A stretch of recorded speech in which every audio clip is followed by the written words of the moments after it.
ಏನು ಚಿನ್ನದ ನಾಡು KGF ಅಲ್ಲಿ ಇವತ್ತು ನಾವಿದ್ದೀವಿ. ಅದು ವಿಶೇಷವಾಗಿ ಪ್ರಜಾತತ್ವ ಮಾನವ ಹಕ್ಕುಗಳ ಫೌಂಡೇಶನ್ನ 5ನೇ ವರ್ಷದ ವಾರ್ಷಿಕೋತ್ಸವ ಕಾರ್ಯಕ್ರಮ ಕಳೆದ 4 ತಿಂಗಳುಗಳಿಂದ ರೂಪರೇಷವನ್ನು ಮಾಡಿದ್ದಾರೆ.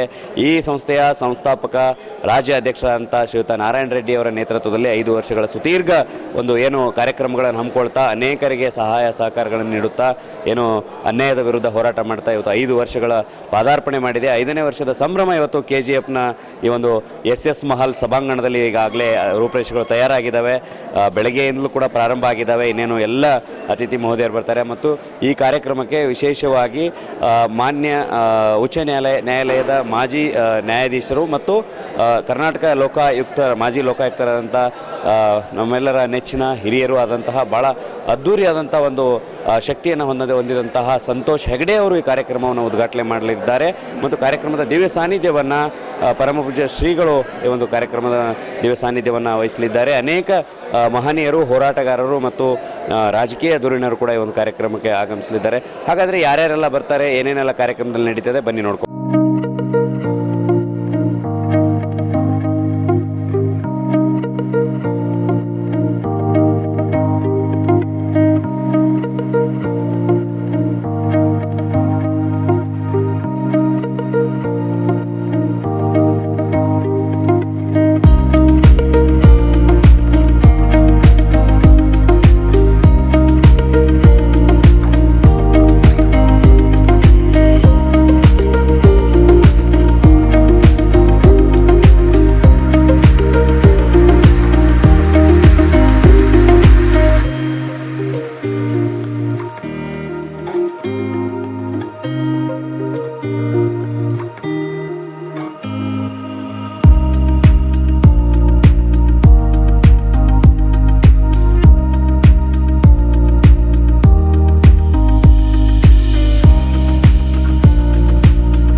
ಉಪಸ್ಥಿತರಿರುವ ಸರ್ವರಿಗೂ ನನ್ನ ಹೃದಯಪೂರ್ವಕ ನಮಸ್ಕಾರಗಳು.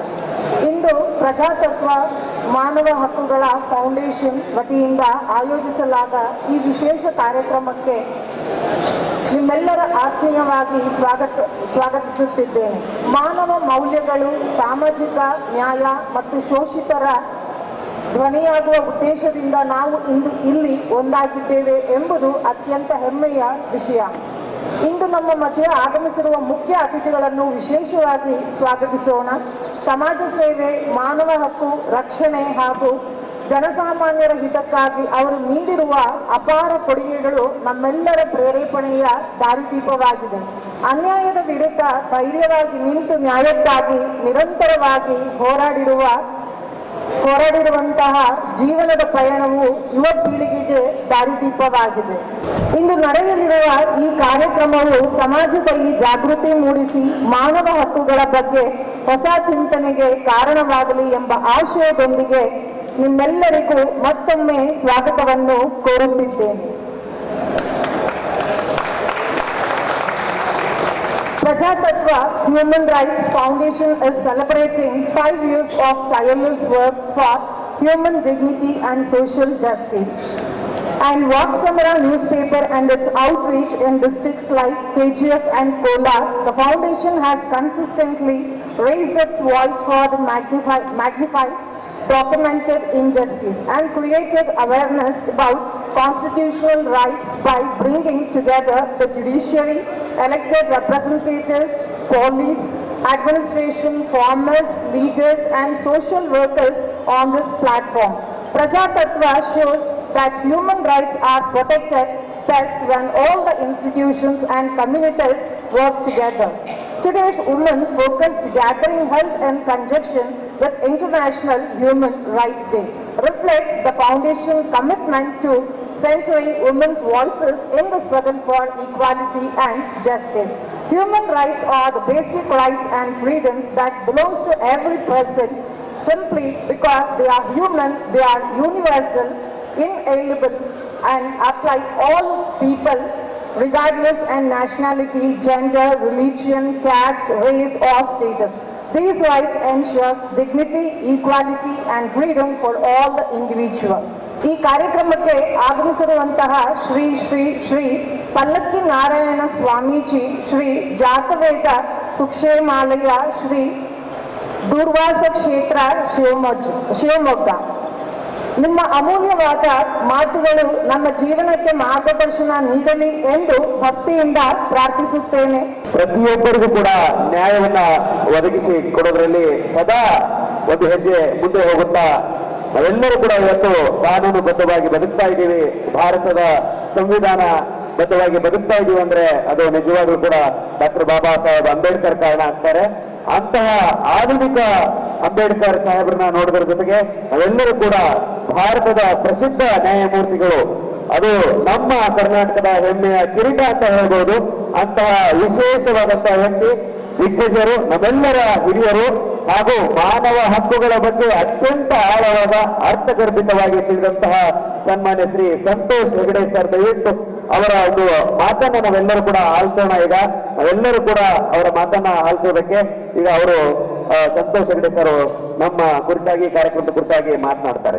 ಎಲ್ಲರಿಗೂ ಶುಭ ಮುಂಜಾನೆಯ ವಂದನೆಗಳು.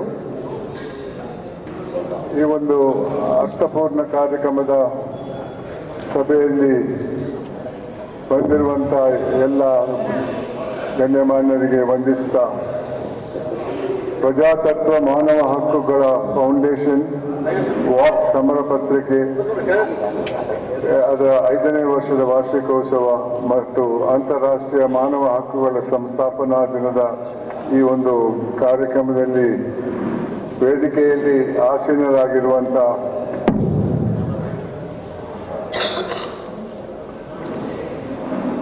ತಮ್ಮ ದಿವ್ಯ ಸಾನ್ನಿಧ್ಯವನ್ನು ವಹಿಸಿರುವಂಥ ಶ್ರೀ ಶ್ರೀ ಶ್ರೀ ಪಲ್ಲಕ್ಕಿ ನಾರಾಯಣ ಸ್ವಾಮೀಜಿ ಅವರ ಪಾದಾರವಿಂದಗಳಿಗೆ ನಮಸ್ಕರಿಸುತ್ತಾ, ಈ ಒಂದು ಕಾರ್ಯಕ್ರಮದ ಅಧ್ಯಕ್ಷತೆಯನ್ನು ವಹಿಸಿರುವಂಥ ಶ್ರೀ ನಾರಾಯಣ ರೆಡ್ಡಿ ಅವರೇ,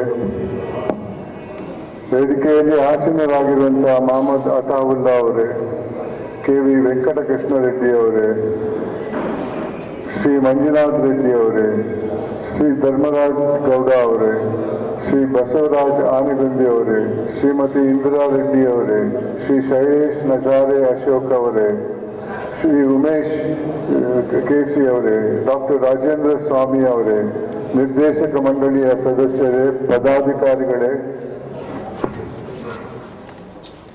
ಎಲ್ಲರಿಗೂ ವಂದಿಸ್ತಾ, ಈ ಒಂದು ಅರ್ಥಪೂರ್ಣ ಕಾರ್ಯಕ್ರಮದಲ್ಲಿ ಭಾಗವಹಿಸೋಕ್ಕೆ ನನಗೆ ಬಹಳ ಹೆಮ್ಮೆ ಆಗ್ತಾ ಇದೆ. ಯಾಕಂದ್ರೆ ಮಾನವನ ಜೀವನದಲ್ಲಿ ಸಾಮಾಜಿಕ ಹಕ್ಕುಗಳು ಇಲ್ಲದೆ ಇದ್ರೆ ಈ ಸಮಾಜದಲ್ಲಿ ಇರಕ್ಕೆ ಸಾಧ್ಯವಿಲ್ಲ ಅನ್ನೋದು ನನ್ನ ವಿಚಾರ ಕೂಡ. ಆ ಹಿನ್ನೆಲೆಯಲ್ಲಿ ಯಾವುದೇ ಥರದ ರಾಜಕೀಯ ಇದ್ರೂ ಕೂಡ ಮಾನವ ಹಕ್ಕುಗಳನ್ನು ಗುರುತಿಸಿ ಅದನ್ನು ರಕ್ಷಿಸುವಂತಹ ಕಾರ್ಯ ಆಡಳಿತದ್ದಾಗಿದೆ. ಆದರೆ ಅದರಲ್ಲಿ ನ್ಯೂನತೆಗಳು ಕಂಡು ಬಂದ ಕಾರಣ ಸಮಾಜದಲ್ಲಿ ಇತರ ಸಂಸ್ಥೆಗಳು ಮಾನವ ಹಕ್ಕುಗಳನ್ನು ರಕ್ಷಿಸುವಂತಹ ಪ್ರಯತ್ನ ಮಾಡ್ತಾ ಇದೆ. ಅದಕ್ಕೆ ಇವತ್ತಿನ ಕಾರ್ಯಕ್ರಮಕ್ಕೆ ರೂವಾರಿ ಆಗಿರುವಂತಹ ಎಲ್ಲರನ್ನು ನಾನು ಈ ಒಂದು ಅರ್ಥಪೂರ್ಣ ಕಾರ್ಯಕ್ರಮಕ್ಕೆ ಅಭಿನಂದಿಸ್ತಾ ಇದ್ದೇನೆ. ಬಂಧುಗಳೇ, ನಮ್ಮ ಸಂವಿಧಾನದಲ್ಲಿ ಹಲವಾರು ಮಾನವೀಯ ಹಕ್ಕುಗಳನ್ನು ಮೂಲಭೂತ ಹಕ್ಕುಗಳಾಗಿ ವಿವರಿಸಿದ್ದಾರೆ ಮತ್ತು ಇಂಥ ಮೂಲಭೂತ ಹಕ್ಕುಗಳು ಈ ದೇಶದಲ್ಲಿ ಇವೆ ಅಂತ ಜನರಿಗೆ ಮಾಹಿತಿ ಬೇಕಾದರೆ ಇಂತಹ ಕಾರ್ಯಕ್ರಮಗಳು ನಡೀಬೇಕು ಮತ್ತು ಇಂತಹ ಸಂಸ್ಥೆಗಳ ಅಗತ್ಯ ಇದೆ. ಯಾಕೆಂದ್ರೆ ಒಬ್ಬ ವ್ಯಕ್ತಿಗೆ ಆತನ ಮೂಲಭೂತ ಹಕ್ಕುಗಳ ಉಲ್ಲಂಘನೆ ಆದರೆ ಅದಕ್ಕೆ ಪರಿಹಾರ ಕೊಡಿಸುವ ಶಕ್ತಿ ಆತನಲ್ಲಿ ಇರಲ್ಲ. ಅದಕ್ಕಾಗಿ ಇಂಥ ಸಂಸ್ಥೆಗಳು ಈ ಜನರ ಸಹಾಯಕ್ಕೆ ಬರಬೇಕನ್ನೋದು ನನ್ನ ವಿಚಾರವಾಗಿದೆ. ಇಂಥ ಮೂಲಭೂತ ಹಕ್ಕುಗಳಲ್ಲಿ ಒಂದು ವಿಚಾರ ಏನೆಂದ್ರೆ, ಮಾನವನಲ್ಲಿ ಮೂಲಭೂತ ಹಕ್ಕುಗಳನ್ನು ಕೇಳಬೇಕಾದಂಥ ಅಧಿಕಾರ ಇದ್ದರೆ ಆತನಲ್ಲಿ ಒಂದು ಜವಾಬ್ದಾರಿ ಇದೆ. ಆತ ಸಾಮಾಜಿಕ ಮೌಲ್ಯಗಳನ್ನು ಅಳವಡಿಸಬೇಕು, ಅದನ್ನು ತನ್ನ ಜೀವನದಲ್ಲಿ ಉಪಯೋಗಿಸುವಂತ ಪ್ರಯತ್ನ ಆಗಬೇಕು. ಆವಾಗ ಸಮಾಜದಲ್ಲಿ ಶಾಂತಿ ಸೌಹಾರ್ದ ಇದೆ. ಆದರೆ ಇತ್ತೀಚೆಗೆ ನನ್ನ ಅನುಭವದಲ್ಲಿ ಈ ಹಕ್ಕುಗಳ ಉಲ್ಲಂಘನೆ ಬಹಳಷ್ಟು ಆಗ್ತಾ ಇದೆ. ಅದಕ್ಕೆ ಸಮಾಜದ ಕಾರಣ ಅಂತ ನಾನು ತಿಳ್ಕೊಂಡಿದ್ದೇನೆ. ಆ ಹಿನ್ನೆಲೆಯಲ್ಲಿ ನಾನು ಯುವತಿಯರಲ್ಲಿ 2 ಸಾಮಾಜಿಕ ಮೌಲ್ಯಗಳನ್ನು ಅಳವಡಿಸುವ ಪ್ರಯತ್ನ ಮಾಡುವ ಹಿನ್ನೆಲೆಯಲ್ಲಿ 1867 ಶಾಲಾ ಕಾಲೇಜಿಗೆ ಹೋಗಿದ್ದೇನೆ. ಮಕ್ಕಳ ಜೊತೆ ಸಂವಾದ ಮಾಡಿದ್ದೇನೆ. ನನ್ನ ವಿಚಾರ, ನನ್ನ ಅನುಭವಗಳನ್ನು ಅವ್ರ ಮುಂದೆ ಇಟ್ಟಿದ್ದೇನೆ. ಯಾಕಂದ್ರೆ ಮುಂದಿನ ಪೀಳಿಗೆಯಲ್ಲಾದರೂ ಈ ಒಂದು ಮೂಲಭೂತ ಹಕ್ಕುಗಳ ಉಲ್ಲಂಘನೆ ಆಗದಂಗೆ ನೋಡ್ಕೊಳ್ಬೇಕಾದ್ರೆ ನಮ್ಮಲ್ಲಿ ಬದಲಾವಣೆ ಬರಬೇಕಾಗಿದೆ. ಬಂಧುಗಳೇ, ನಾನು ಹಲವಾರು ಹುದ್ದೆಯಲ್ಲಿ ಕೆಲಸ ಮಾಡಿದಂತಹ ವ್ಯಕ್ತಿ. ಆದರೆ ಕರ್ನಾಟಕ ಲೋಕಾಯುಕ್ತಕ್ಕೆ ಬಂದ ಸ್ವಲ್ಪ ದಿವಸದಲ್ಲಿ ನಾನು ಬಹಳಷ್ಟು ಅನ್ಯಾಯವನ್ನ ಕಂಡೆ. ಇದು ಯಾಕೆ ಆಗ್ತಾ ಇದೆ ಅಂತ ನಾನು ನನ್ನಲ್ಲೇ ಚರ್ಚೆ ಮಾಡಿದಾಗ ನನಗೆ ಅನಿಸಿದ್ದು, ಇದು ವ್ಯಕ್ತಿಗಳ ತಪ್ಪಲ್ಲ, ಇದು ಸಮಾಜದ ತಪ್ಪು. ನಾನು ಚಿಕ್ಕವನಾಗಿದ್ದಾಗ ಅಂಥ ಸಮಾಜದಲ್ಲಿದ್ದೆ. ಆ ಸಮಾಜ ಒಳ್ಳೆ ಕೆಲಸ ಮಾಡಿದವರನ್ನ ಗುರುತಿಸಿ ಪುರಸ್ಕರಿಸ್ತಾ ಇತ್ತು, ತಪ್ಪು ಮಾಡಿದವರನ್ನ ಶಿಕ್ಷಿಸ್ತಾ ಇತ್ತು. ಉದಾಹರಣೆಗೆ ಯಾರು ಕೋರ್ಟ್ ಶಿಕ್ಷೆ ಅಲ್ಲ, ಉದಾಹರಣೆಗೆ ನನ್ನ ಊರಲ್ಲಿ, ನನ್ನ ಗ್ರಾಮದಲ್ಲಿ ಯಾರಾದರೂ ಜೈಲಿಗೆ ಹೋಗಿದ್ರೆ ಅಥವಾ ತಪ್ಪು ಮಾಡಿದ್ರೆ ನನ್ನ ಪೋಷಕರು ಹೇಳ್ತಾ ಇದ್ರು, ಆ ಮನೆ ಹತ್ರ ಹೋಗಬೇಡ ಅಂತ. ಅದು ಬಹಿಷ್ಕಾರ ಆಗಿತ್ತು. ಆ ಬಹಿಷ್ಕಾರ ದೊಡ್ಡ ಶಿಕ್ಷೆ ಆಗಿತ್ತಂದು.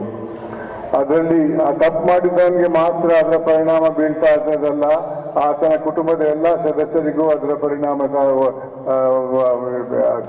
ತಾಕ್ತಾ ಇತ್ತು. ಆ ಹಿನ್ನೆಲೆಯಲ್ಲಿ ಈ ಒಂದು ಸಮಾಜವನ್ನ ಬದಲಾಯಿಸಬೇಕಾದ್ರೆ ಒಂದೇ ದಾರಿ ಅಂತ ತಿಳ್ಕೊಂಡಿದ್ದೇನೆ. ಅದು ಏನಂದ್ರೆ, ನಮ್ಮ ಹಿರಿಯರು ಕಟ್ಟಿದಂತ ಕೆಲವು ಮೌಲ್ಯಗಳನ್ನು ನಾವು ಅಳವಡಿಸಿದ್ರೆ ಖಂಡಿತವಾಗಿಯೂ ನಾವು ಈ ಸಮಾಜದಲ್ಲಿ ಹೆಚ್ಚಿನ ಶಾಂತಿ ಸೌಹಾರ್ದವನ್ನು ತರಬಹುದು, ಮತ್ತೆ ಇಂತಹ ಉಲ್ಲಂಘನೆಗಳನ್ನ ತಡೆ ಹಿಡಿಯಬಹುದು ಅನ್ನೋದು ನನ್ನ ವಿಚಾರವಾಗಿದೆ. ಬಂಧುಗಳೇ, ನಾನು 5 ವರ್ಷ ಲೋಕಾಯುಕ್ತದಲ್ಲಿ ಕೆಲಸ ಮಾಡಿದಾಗ ಬಹಳಷ್ಟು ಯೋಚನೆ ಮಾಡಿದೆ, ಇವತ್ತಿನ ಪರಿಸ್ಥಿತಿಗೆ ಕಾರಣ ಏನಂತ.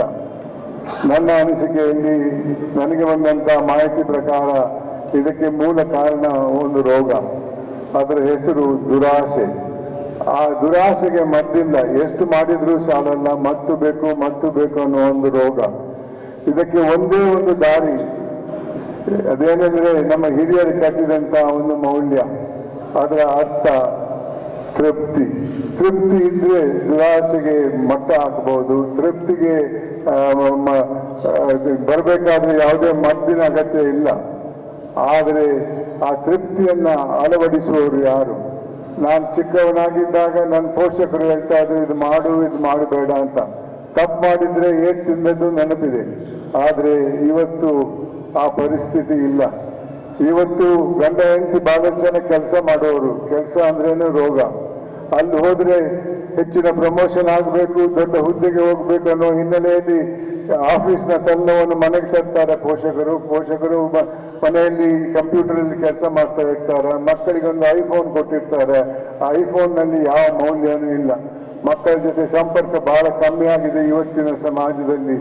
ಅದರಿಂದಾಗಿ ಮಕ್ಕಳು ಎಲ್ಲಿ ಕಲಿಯೋರು ಈ ಮೌಲ್ಯವನ್ನ? ನಾನು ಚಿಕ್ಕವನಾಗಿದ್ದಾಗ ನನ್ನ ಪೋಷಕರು ಹೇಳ್ತಾ ಇದ್ರು, ನಾನು ತಪ್ಪು ಮಾಡಿದೆ, ಏನಿದೆ ನೆನಪಿದೆ ಅಂತ ಹೇಳಿದೆ. ಅದೇ ರೀತಿ ಶಾಲೆಗೆ ಹೋದಾಗ ನೀತಿ ಪಾಠ ಅಂತ ಒಂದು ಸಬ್ಜೆಕ್ಟ್ ಇತ್ತು. ಇವತ್ತು ಪೋಷಕರು ಮಾನವ ಮೌಲ್ಯಗಳನ್ನು ಕಲಿಸುವಂತಹ ಅಭ್ಯಾಸದಲ್ಲಿ ಇಲ್ಲ. ಶಾಲೆಯಲ್ಲಿ ಕೂಡ ಮಾನವೀಯತೆ ಅನ್ನುವ ಸಬ್ಜೆಕ್ಟ್ ಇಲ್ಲ, ಮಾರಲ್ ಸೈನ್ಸ್ ಅನ್ನುವ ಸಬ್ಜೆಕ್ಟ್ ಇಲ್ಲ. ಇದರಿಂದ ಮಕ್ಕಳಲ್ಲಿ ತಮ್ಮದೇ ಆದ ಅಭ್ಯಾಸಗಳು ಬರ್ತಾ ಇವೆ. ಅದರಿಂದ ಸಮಾಜದಲ್ಲಿ ದೊಡ್ಡ ಪರಿಣಾಮ ಬಿದ್ದಿದೆ ಇವತ್ತು. ಯಾಕಂದ್ರೆ ಇವತ್ತಿನ ಸಮಾಜ ಬರೀ ನಾನು ನನ್ನವರಂತ ತಿಳ್ಕೊಂಡಿದೆ ಹೊರತು ಎಲ್ಲರೂ ನಮ್ಮವರು ಅಂತ ತಿಳ್ಕೊಂಡದ್ದು ಬಹಳ ಕಮ್ಮಿ ಆಗಿದೆ. ಈ ಒಂದು ವಿಚಾರದಲ್ಲಿ ದೊಡ್ಡ ಬದಲಾವಣೆ ಬರಬೇಕಾಗಿದೆ. ಮಕ್ಕಳ ಜೊತೆ ಸಂಪರ್ಕ ಇಟ್ಕೊಳ್ಳುವಂತ ಪೋಷಕರ ಸಂಖ್ಯೆ ಜಾಸ್ತಿ ಆಗಬೇಕು. ಸ್ವಲ್ಪ ಸಮಯ ಆದ್ರೂ ಮಕ್ಕಳ ಜೊತೆ ಅವರಿಗೆ ಬುದ್ಧಿ ಹೇಳ್ತಾ, ಯಾವುದೇ ತಪ್ಪು ಮಾಡಿದ್ರೆ ಅದಕ್ಕೆ ಸರಿಯಾದ ದಾರಿ ತೋರಿಸ್ತಾ ಹೋಗ್ಬೇಕಾಗ್ತದೆ. ಇಲ್ಲದೆ ಇದ್ರೆ ಈ ಸಮಾಜದಲ್ಲಿ ಇದಕ್ಕೆ ಬಹಳ ಕಷ್ಟ. ಯಾಕಂದ್ರೆ ಈ ಸಮಾಜದಲ್ಲಿ ಇರುವಂತಹ ಒಂದು ದುರಾಸೆ ಅನ್ನುವ ರೋಗ ಇದೆ ಅಲ್ಲ, ಅದೇ ಮೂಲ ಕಾರಣ ಇವತ್ತಿನ ಪರಿಸ್ಥಿತಿಗೆ. ಈ ದುರಾಸೆಗೆ ನಾನು ಹೇಳಿದಂಗೆ ಮದ್ದಿಲ್ಲ, ಇದರ ಅಭಿವೃದ್ಧಿ ಬಹಳ ಜಾಸ್ತಿ ಆಗಿದೆ. ಅದು ಉದಾಹರಣೆ ಕೊಡ್ತೇನೆ. ಇದರ ಅಭಿವೃದ್ಧಿ ಎಷ್ಟಾಗಿದೆ ಅಂತ ನೀವೇ ತಿಳ್ಕೊಳ್ಳಿ. ದುರಾಸೆ ಅನ್ನೋ ರೋಗದ ಅಭಿವೃದ್ಧಿ 50ನೇ ದಶಕದಲ್ಲಿ ಹಲವಾರು ಹಗರಣಗಳು ನಡೆದವು. ಆ ಹಗರಣದಲ್ಲಿ ಒಂದು ಹಗರಣದ ಮಾಹಿತಿ ನಿಮ್ಗೆ ಕೊಡ್ತೇನೆ. ಯಾಕಂದ್ರೆ ಯಾವ ರೀತಿ ಈ ದುರಾಸೆಯ ಮಟ್ಟ ಮೇಲಕ್ಕೆ ಬಂದಿದೆ ಅಂತ ತೋರ್ಸಕ್ಕೆ. 50ನೇ ದಶಕದಲ್ಲಿ ಜೀಪ್ ಹಗರಣ ಅನ್ನೋ ಒಂದು ಹಗರಣದಲ್ಲಿ ಪರದೇಶದಿಂದ ನಮ್ಮ ಯೋಧರಿಗೆ ಜೀಪ್ ವಾಹನವನ್ನು ಖರೀದಿ ಮಾಡುವ ಒಂದು ಕಾಂಟ್ರಾಕ್ಟ್ ಅಲ್ಲಿ ಕೆಲವರು 52 ಲಕ್ಷ ರೂಪಾಯಿ ಕೊಳ್ಳೆ ಹೊಡೆದ್ರು. ಅಂದು ಕೋಟ್ಯಾಧೀಶರು ಇರಲಿಲ್ಲ, ಬರೀ ಲಕ್ಷಾಧೀಶರಿದ್ರು. ತದನಂತರದ ದಶಕದಲ್ಲಿ ಬೋಫರ್ಸ್ ಅನ್ನೋ ಒಂದು ಹಗರಣದಲ್ಲಿ ಕೆಲವರು 64 ಕೋಟಿ ರೂಪಾಯಿ ಕೊಳ್ಳೆ ಹೊಡೆದ್ರು ಒಂದು ಹಗರಣದಲ್ಲಿ. ತದನಂತರದ ಹಗರಣದಲ್ಲಿ ಕಾಮನ್ವೆಲ್ತ್ ಗೇಮ್ಸ್ ಅನ್ನುವ ಹಗರಣದಲ್ಲಿ ಕೆಲವರು 70,000 ಕೋಟಿ ರೂಪಾಯಿ. ಈ ಸಂಖ್ಯೆ ನಂದಲ್ಲ, ನಿಮ್ಮ ಗೂಗಲ್ ನಿಮ್ಮ ಫೋನಲ್ಲಿ ಇದ್ರೆ ತೆಗೆದು ನೋಡಿ. ಚೀಪ್ ಹಗರಣದಲ್ಲಿ ಎಷ್ಟು ಹೋಯ್ತು, ಬೋಫರ್ಸ್ ಅಲ್ಲಿ ಎಷ್ಟು ಹೋಯ್ತು, ಕಾಮನ್ವೆಲ್ತ್ ಗೇಮ್ಸ್ ಅಲ್ಲಿ ಎಷ್ಟು ಹೋಯ್ತು ಅಂತ ನೋಡಿ. 70,000 ಕೋಟಿ ರೂಪಾಯಿ ಒಂದು ಹಗರಣದಲ್ಲಿ. ಆ ದಶಕದಲ್ಲಿ ನೂರಾರು ಹಗರಣಗಳು ನಡೆದಿರಬೇಕು. ಅದರ ನಂತರದ ದಶಕದಲ್ಲಿ 2G ಅನ್ನೋ ಒಂದು ಹಗರಣದಲ್ಲಿ 1,76,000 ಕೋಟಿ ರೂಪಾಯಿ ಹೋಯಿತು ಒಂದು ಹಗರಣದಲ್ಲಿ. ತದನಂತರ ಕೋಲ್ಗೇಟ್ ಅನ್ನೋ ಕಲ್ಲಿದ್ದಲಿನ ಹಗರಣದಲ್ಲಿ 1,86,000 ಕೋಟಿ ರೂಪಾಯಿ ಹೋಯಿತು. ಇಷ್ಟೊಂದು ಹಣ ಸೋರ್ಕೊಂಡು ಹೋದರೆ ಆಡಳಿತದಿಂದ ಒಂದೊಂದು ಹಗರಣದಲ್ಲಿ ಎಷ್ಟು ಹಣ ಅಭಿವೃದ್ಧಿಗೆ ಹೋಗಬಹುದು. ಇದಕ್ಕೆ ಜವಾಬು ಕೊಟ್ಟವರು ಯಾರು ಇತರರಲ್ಲ, ಅಂದಿನ ಪ್ರಧಾನಮಂತ್ರಿ 1985ರಲ್ಲಿ ಪ್ರಧಾನಮಂತ್ರಿ ಆಗಿದ್ದಂತ ರಾಜೀವ್ ಗಾಂಧಿ ಅವರು ಮೈಸೂರಲ್ಲಿ ಬಹಿರಂಗವಾಗಿ ಹೇಳ್ತಾರೆ, ಅಂದು 85ರಲ್ಲಿ ಸರ್ಕಾರ ಅಭಿವೃದ್ಧಿಗೆ ಕೊಟ್ಟಂತ 1 ರೂಪಾಯಿಯಲ್ಲಿ ಕೊನೆ ಹಂತಕ್ಕೆ ಹೋದದ್ದು ಬರೀ 15 ಪೈಸೆ ಮಾತ್ರ. ಬಂಧುಗಳೇ, 85ರಲ್ಲಿ ಅಭಿವೃದ್ಧಿಗೆ ಕೊಟ್ಟಂತ 1 ರೂಪಾಯಿಯಲ್ಲಿ ಅಭಿವೃದ್ಧಿಗೆ ಹೋದದ್ದು 15 ಪೈಸೆ. ಆದ್ರೆ 2025ರಲ್ಲಿದ್ದೇವೆ. 1 ರೂಪಾಯಿ ಬಿಡಿ, 100 ರೂಪಾಯಿದ 15 ಪೈಸೆ ಹೋಗ್ಬೋದೇ ಇವತ್ತು. ಎಂತ ಅಭಿವೃದ್ಧಿ ಆಗ್ತಾ ಇದೆ, ಇದರಿಂದ ಎಷ್ಟು ಜನರಿಗೆ ಅನ್ಯಾಯ ಆಗ್ತಾ ಇದೆ. ಪ್ರತಿ ಸಲ ಒಬ್ಬ ಅಧಿಕಾರಿ ಅಥವಾ ರಾಜಕಾರಣಿ ಅಥವಾ ಇನ್ನೊಬ್ಬ ಸಾಧ್ಯತೆ ಇರುವವನು ಒಂದೊಂದು ಹಗರಣದಲ್ಲಿ ಇಷ್ಟೊಂದು ಇದಕ್ಕೆ ಹಣದ ಸೋಲಿಗೆ ಪಾತ್ರನಾಗಿದ್ರೆ ಎಷ್ಟು ಅಭಿವೃದ್ಧಿ ಆಗಬಹುದು. ಈ 85ರಲ್ಲಿ 15 ಪೈಸೆಯಿಂದ ಲೆಕ್ಕ ಹಾಕೋಣ. 1 ಲಕ್ಷಕ್ಕೆ ಒಂದು ಪ್ರಾಜೆಕ್ಟ್ ಮಾಡಕ್ಕೆ ಹೋದ್ರೆ ಅದರಲ್ಲಿ 85 ಪೈಸೆ ಮೊದಲೇ ಹೋದ್ರೆ 15 ಪೈಸೆದಲ್ಲಿ ಪ್ರಾಜೆಕ್ಟ್ ಆಗ್ಬೇಕೆ? ಈ ದುರಾಸೆಗೆ ಮಟ್ಟ ಹಾಕದೇ ಇದ್ರೆ ಬೇರೆ ದಾರಿ ಇಲ್ಲ. ಕಾನೂನಿಗೆ ಯಾರೂ ಹೆದರಲ್ಲ. 2016ರಲ್ಲಿ ಟ್ರಾನ್ಸ್ಪರೆನ್ಸಿ ಇಂಟರ್ನ್ಯಾಷನಲ್ ಅನ್ನುವಂತಹ ಒಂದು ಸಂಸ್ಥೆ ಅಂತಾರಾಷ್ಟ್ರೀಯ ಮಟ್ಟದಲ್ಲಿ ಎಲ್ಲ ದೇಶಗಳ ಪ್ರಾಮಾಣಿಕತೆಯ ಬಗ್ಗೆ ಲೆಕ್ಕ ಹಾಕ್ತಾರೆ. ಆ ರಿಪೋರ್ಟ್ ಅಲ್ಲಿ ಹೇಳ್ತಾರೆ, ಇಂದು ಕೂಡ ಅದೇ ಇರಬೇಕು, ಭಾರತ ದೇಶಕ್ಕಿಂತ ಜಾಸ್ತಿ ಚೈನಾ ಭ್ರಷ್ಟಾಚಾರದ ದೇಶ ಅಂತ. ಚೈನಾದಲ್ಲಿ ಅವತ್ತು ಮತ್ತು ಇವತ್ತು ಕೂಡ ಭ್ರಷ್ಟರಿಗೆ ಗಲ್ಲು ಶಿಕ್ಷೆ, ಆದರೂ ಕೂಡ ಅಲ್ಲಿ ಭ್ರಷ್ಟಾಚಾರ ಜಾಸ್ತಿ ಇದೆ. ನಮ್ಮ ದೇಶದಲ್ಲಿ ಬರೀ 7 ವರ್ಷ ಶಿಕ್ಷೆ. ಆ 7 ವರ್ಷ ಶಿಕ್ಷೆ ಆಗಬೇಕಾದ್ರೆ 50 ವರ್ಷ ಬೇಕು ಕೋರ್ಟಲ್ಲಿ. ಯಾರು ಹೆದರ್ತಾರೆ? ಸಮಾಜ ಅವರನ್ನು ಗೌರವಿಸ್ತದೆ. ಅಂತ ಸಮಾಜದಲ್ಲಿ ಅವರಿಗೆ ನಾಚಿಕೆ ಇರಲಿಕ್ಕೆ ಸಮಸ್ಯೆ ಇಲ್ಲ. ಒಬ್ಬ ಭ್ರಷ್ಟನ ಬಗ್ಗೆ ಮಾತಾಡಿದ್ರೆ ಅದಕ್ಕೆ ಉತ್ತರವಾಗಿ ಬೇಕಿದವರು ಹೇಳ್ತಾರೆ, ಬಿಡ್ರಿ ಅವನೊಬ್ಬನೇನ್ರಿ ಭ್ರಷ್ಟ, ಎಲ್ರು ಭ್ರಷ್ಟರು ಅಂತಾರೆ. ಜೈಲಿಗೆ ಹೋದವ್ರಿಗೆ ಯಾಕ್ರಿ ಸಲಾಮ್ ಮಾಡ್ತೀರಾ, ಯಾಕ್ರಿ ಅವರನ್ನು ಸ್ವಾಗತ ಮಾಡ್ತೀರಾ ಅಂತ ಕೇಳಿದ್ರೆ ಅವರೊಬ್ಬರೇ ಜೈಲಿಗೆ ಹೋದದ್ದು, ಮಹಾತ್ಮ ಗಾಂಧಿಯವರು ಹೋಗಿಲ್ಲ ಅಂತಾರೆ. ಎಂಥ ಸಮಾಜದಲ್ಲಿದ್ದೇವೆ ಬಂಧುಗಳೇ. ಇದೇ ರೀತಿ ಈ ಸಮಾಜದಲ್ಲಿ ಮುಂದುವರಿಸಕ್ಕೆ ಸಾಧ್ಯವಿಲ್ಲ. ಈ ಸಮಾಜವನ್ನ ಬದಲಾಯಿಸಬೇಕು. ಹಿಂದೆ ಇದ್ದಂತ ಸಮಾಜವನ್ನ ಕಟ್ಟಬೇಕು. ಹಿಂದೆ ಕೋರ್ಟ್ ಶಿಕ್ಷೆ ಅಲ್ಲ ಬಹಿಷ್ಕಾರ ಅನ್ನೋದು, ಜನರ ಶಿಕ್ಷೆ ಆಗಿತ್ತು. ಜನರು ತಪ್ಪು ಮಾಡಿದ್ದವರನ್ನ ಅಂದು ದೂರ ಇಡ್ತಾ ಇದ್ರು. ಅದರಿಂದ ಅವರ ಘನತೆಗೆ ಧಕ್ಕೆ ಬರ್ತಾ ಇತ್ತು. ತಪ್ಪು ಮಾಡಕ್ಕೆ ಜನರು ಹೆದರ್ತಾ ಇದ್ರು. ಇವತ್ತು ಹಾಗಲ್ಲ. ಮೇಲಿಂದ ಹಿಡಿದು ಕೆಳಗಿನವರೆಗೂ ಕೂಡ ಏನಾದರೂ ಸರ್ಕಾರಿ ಕೆಲಸ ಆಗಬೇಕಾದರೆ ಅದರಲ್ಲಿ ನನಗೇನಿದೆ ಎಂದು ಮೂಲ ಪ್ರಶ್ನೆ. ಇದನ್ನ ಬೇರೆ ರೀತಿಯಲ್ಲಿ ನಾವು ಬದಲಾಯಿಸಕ್ಕೆ ಸಾಧ್ಯ ಇಲ್ಲ. ಇದಕ್ಕೆ ಗಲ್ಲು ಶಿಕ್ಷೆ ಮಾಡಿದ್ರು ಕೂಡ ಅದೇ ರೀತಿ ಹೋಗ್ತದೆ. ಇದೇ ರೀತಿ ದುರಾಸೆ ಬೆಳೀತಾ ಹೋದ್ರೆ ನಮ್ಮ ಆರ್ಥಿಕ ಪರಿಸ್ಥಿತಿ ಏನಾಗ್ಬೋದು? ಇದೇ ಉದಾಹರಣೆ ಕೊಡ್ತೇನೆ. ನಾನು ಚಿಕ್ಕವನಾಗಿದ್ದಾಗ ಅಂದ್ರೆ 40-50 ಇಸ್ವಿಯಲ್ಲಿ 1 ಗ್ಯಾಲನ್ ಪೆಟ್ರೋಲ್ಗೆ 12 ಆಣೆ ಇತ್ತು. 1 ಗ್ಯಾಲನ್ ಅಂದ್ರೆ 3.5 ಲೀಟರ್, ಅಂದ್ರೆ 1 ಲೀಟರ್ಗೆ 3 ಆಣೆ. ಇವತ್ತು 1 ಲೀಟರ್ಗೆ 105 ರೂಪಾಯಿ. ಇದೇ ರೀತಿ ಹಣದ ಉಬ್ಬರ ಆಗ್ತಾ ಇದ್ರೆ ಯಾವ ರೀತಿ ನಮ್ಮ ಆರ್ಥಿಕ ಪರಿಸ್ಥಿತಿ ಸುಧಾರಿಸಬಹುದು? ಅವತ್ತು ದಿನಕ್ಕೆ 1 ರೂಪಾಯಿ ಸಂಬಳ ಸಿಗ್ತಾ ಇದ್ದವನು ಖುಷಿಯಾಗಿರ್ತಾ ಇದ್ದ. ಇವತ್ತು 100 ರೂಪಾಯಿ ಸಂಬಳ ದಿನಕ್ಕೆ ಬಂದರೂ ಕೂಡ ಅದು ಸಾಲಲ್ಲ. ಆ ರೂಪಾಯಿಗೆ ಬೆಲೆ ಇಲ್ಲ. ಇದಕ್ಕೆ ಮೂಲ ಕಾರಣ ದುರಾಸೆ ಅನ್ನುವ ರೋಗ. ಇದರಲ್ಲಿ ಮಾಡಿದಂತ ಸಂಪತ್ತಿನಿಂದ ಎಂದೂ ಸಂತಸ ಬರಲ್ಲ. ನಿಮ್ಗೊಂದು ಉದಾಹರಣೆ ಕೊಡ್ತೇನೆ. ಕೆಲವು ತಿಂಗಳ ಹಿಂದೆ ಟಿವಿಯಲ್ಲಿ ಒಂದು ನ್ಯೂಸ್ ಐಟಮ್ ಬಂದಿತ್ತು. ಒಬ್ಬ ಹಿರಿಯ ರಾಜಕಾರಣಿಯ ಮನೆ ದಾಳಿ ಮಾಡ್ತಾರೆ ಇನ್ಕಮ್ ಟ್ಯಾಕ್ಸ್ ಡಿಪಾರ್ಟ್ಮೆಂಟ್ನವರು. ಆತನ ಮನೆಯಲ್ಲಿ 252 ಕೋಟಿ ರೂಪಾಯಿ ಕಂತೆ ಕಟ್ಟಿದ್ದು ಕಬಾಟಲ್ಲಿ ಇಟ್ಟಿದ್ದ. ಅದನ್ನು ಜಪ್ತಿ ಮಾಡ್ತಾರೆ. ಆತನಿಗೆ ಏನಾಗ್ಬೋದು? ಆತನಿಗೆ ಖುಲಾಸೆ ಆದ್ರೂ ಕೂಡ ಆ ಹಣ ವಾಪಸ್ ಬರಲ್ಲ. ಯಾಕಂದ್ರೆ ಆ ಹಣಕ್ಕೆ ತೆರಿಗೆ ಕಟ್ಟಿಲ್ಲ. ಆ ಹಣ ಬಂದಾಗ ಅದನ್ನು ಇನ್ಕಮ್ ಟ್ಯಾಕ್ಸ್ ಡಿಪಾರ್ಟ್ಮೆಂಟ್ಗೆ ಹೇಳ್ಬೇಕಾಗಿತ್ತ, ಆತ ಹೇಳಲಿಲ್ಲ. ಆತನಿಗೆ ಖುಲಾಸೆ ಬೇರೆ ಕಾರಣಕ್ಕೆ ಆಗ್ಬಹುದು, ಆದರೆ ಆ ಹಣ ಎಂದೂ ವಾಪಸ್ ಹೋಗಲ್ಲ. ಏನ್ ನಿದ್ದೆ ಬರ್ತಾ ಇತ್ತು ಅವನಿಗೆ? ಯಾವತ್ತು ಇನ್ಕಮ್ ಟ್ಯಾಕ್ಸ್ನವ್ರು ಬರ್ತಾರೋ, ಯಾವಾಗ ದರೋಡೆಕೋರರು ಬರ್ತಾರೋ, ಯಾವಾಗ ನನ್ನ ಮಕ್ಕಳು ಇಷ್ಟೊಂದು ಹಣ ಇದ್ರೆ ಏನಾಗ್ತಾರೋ ಅನ್ನೋ ಯೋಚನೆ ಇದ್ದೇ ಇರ್ತದೆ.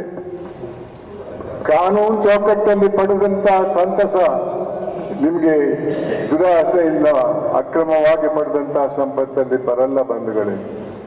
ನೀವು ಬಂಗಾರ ಖರೀದಿ ಮಾಡಬಹುದು, ಜಮೀನ್ ಖರೀದಿ ಮಾಡಬಹುದು, ಆದ್ರೆ ಒಂದಲ್ಲದಿದ್ರೆ ಒಂದೊಂದು ದಿವಸ ಸಿಕ್ಕಿ ಬಿಡ್ತೀರಾ.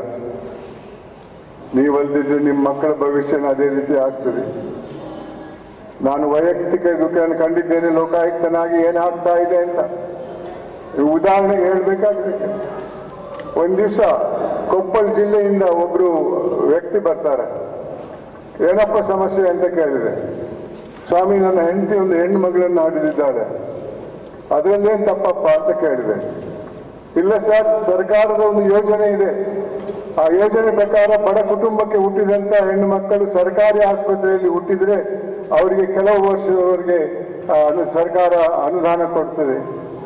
ನಾನು ಬಡವ, ವಿವಿಧ ಕಾರಣದಿಂದ ನನ್ನ ಮಗು ಹುಟ್ಟಿದ್ದು ಸರ್ಕಾರಿ ಆಸ್ಪತ್ರೆಯಲ್ಲಿ ಅಲ್ಲ. ಆದ್ರೂ ನಾನು ಅವ್ರಿಗೆ ಕಾರಣ ತೋರಿಸ್ಕೊಟ್ಟೆ ಯಾಕೆ ಅವರು ಸರ್ಕಾರಿ ಆಸ್ಪತ್ರೆಯಲ್ಲಿ ಹುಟ್ಟಿಲ್ಲ ಅಂತ. ಆದ್ರೂ ಕೂಡ ಸರ್ಕಾರ ಹೇಳ್ತದೆ, ನಿನ್ನ ಮಗಳು ಸರ್ಕಾರಿ ಆಸ್ಪತ್ರೆಯಲ್ಲಿ ಹುಟ್ಟಿಲ್ಲ, ಅದಕ್ಕಾಗಿ ನಿನ್ನ ಮಗಳಿಗೆ ಅನುದಾನ ಕೊಡಕ್ಕೆ ಆಗಲ್ಲ ಅಂತ ಆದೇಶ ಮಾಡಿದ್ದಾರೆ. ಅವರನ್ನು ನಂಬಿಬಿಟ್ಟು ನಾನು ಒಬ್ಬ ಅಧಿಕಾರಿಯನ್ನು ಕೊಪ್ಪಳಿಗೆ ಕಳಿಸಿದೆ. ಏನಪ್ಪ ರಿಪೋರ್ಟ್ ಕೊಡಿ ಅಂತ. ಆ ರಿಪೋರ್ಟ್ ಬಂದ ಪ್ರಕಾರ ಈತನ ಹೆಂಡತಿ ಗರ್ಭಿಣಿ, ಇನ್ನೊಬ್ಳು ಸಂಗಾತಿ ಜೊತೆಯಲ್ಲಿ 7 ಕಿಲೋಮೀಟರ್ ನಡ್ಕೊಂಡು ತನ್ನ ಗ್ರಾಮದಿಂದ ಸರ್ಕಾರಿ ಆಸ್ಪತ್ರೆಗೆ ಹೆರಿಗೆಗೆ ಬರ್ತಾರೆ.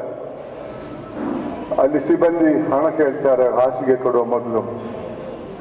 ಇವರಿಲ್ಲಿದ್ದ ಹಣ ಕೊಡ್ತಾರೆ, ಇದು ಸಾಲಲ್ಲ, ಇಷ್ಟು ಬೇಕಂತಾರೆ. ಅಷ್ಟು ಹಣ ಅವ್ರ ಹತ್ರ ಇರ್ಲಿಲ್ಲ, ಎಷ್ಟು ಬೇಡ್ಕೊಂಡ್ರು ಒಬ್ಳಿಲ್ಲ. ಕೊನೆಗೆ ಜೊತೆ ಬಂದವರನ್ನ ಊರಿಗೆ ಕಳಿಸ್ತಾರೆ, ಹಣ ತಗೊಂಡು ಬಾ ಅಂತ. ಆವಾಗ ಸಿಬ್ಬಂದಿ ಹೇಳ್ತಾರೆ, ಇಲ್ಲಿ ಕೂರ್ಬೇಡಿ, ಹೊರಗೆ ಕೂತ್ಕೊಳ್ಳಿ ಅಂತ. ವಿಧಿ ಇಲ್ಲದೆ ಆಸ್ಪತ್ರೆ ದಾಟಿ ಮರ್ಗ ದಾಟಿ ಬಸ್ ಸ್ಟಾಪ್ ಅಲ್ಲಿ ಕೂತಿರ್ತಾಳೆ. ಹಣ ಬರುವ ಮೊದಲು ಹೆರಿಗೆ ಬಸ್ ಸ್ಟಾಪ್ ಅಲ್ಲಿ ಆಗ್ತದೆ. ಇದು ಕಟ್ಟುಕತೆ ಅಲ್ಲ, ಇದಕ್ಕೆ ದಾಖಲೆಗಳಿವೆ. ಅವತ್ತಿನ ಪೇಪರಲ್ಲಿ ಎಲ್ಲ ಬಂದಿತ್ತು. ನಾನು ಈ ವರದಿ ಓದಿ ಸರ್ಕಾರಕ್ಕೆ ಒಂದು ಆದೇಶ ಕಳಿಸಿದೆ. ಕಾನೂನಿನಲ್ಲಿ ಒಂದು ಲೀಗಲ್ ಪ್ರಿನ್ಸಿಪಲ್ ಇದೆ, ವೈಕೇರಿಯಸ್ ಲಯಬಿಲಿಟಿ ಅಂತ. ಜವಾನ ಮಾಡಿದ ತಪ್ಪಿಗೆ ಯಜಮಾನ ಜವಾಬ್ದಾರಿ ಅಂತ. ಆ ಪ್ರಿನ್ಸಿಪಲ್ ಅನ್ನ ಬಳಸಿಕೊಂಡು ಸರ್ಕಾರ ಕೇಳಿದೆ, ಹೀಗೆ ಮಗುವಿನ ಹೆರಿಗೆಗಾಗಿ ಜಿಲ್ಲಾ ಆಸ್ಪತ್ರೆಗೆ ಬಂದಿದ್ರು ಇಂಥ ದಿವಸ, ಆ ದಿವಸ ನಿಮ್ಮ ಸಿಬ್ಬಂದಿ ಅವರಿಗೆ ಹಾಸಿಗೆ ಕೊಟ್ಟಿಲ್ಲ, ಹೊರಗೆ ಕಳಿಸಿದ್ರು, ಅದರಿಂದಾಗಿ ಈ ಮಗು ಬಸ್ ಸ್ಟಾಪ್ ಅಲ್ಲಿ ಹುಟ್ಟಿತ್ತು.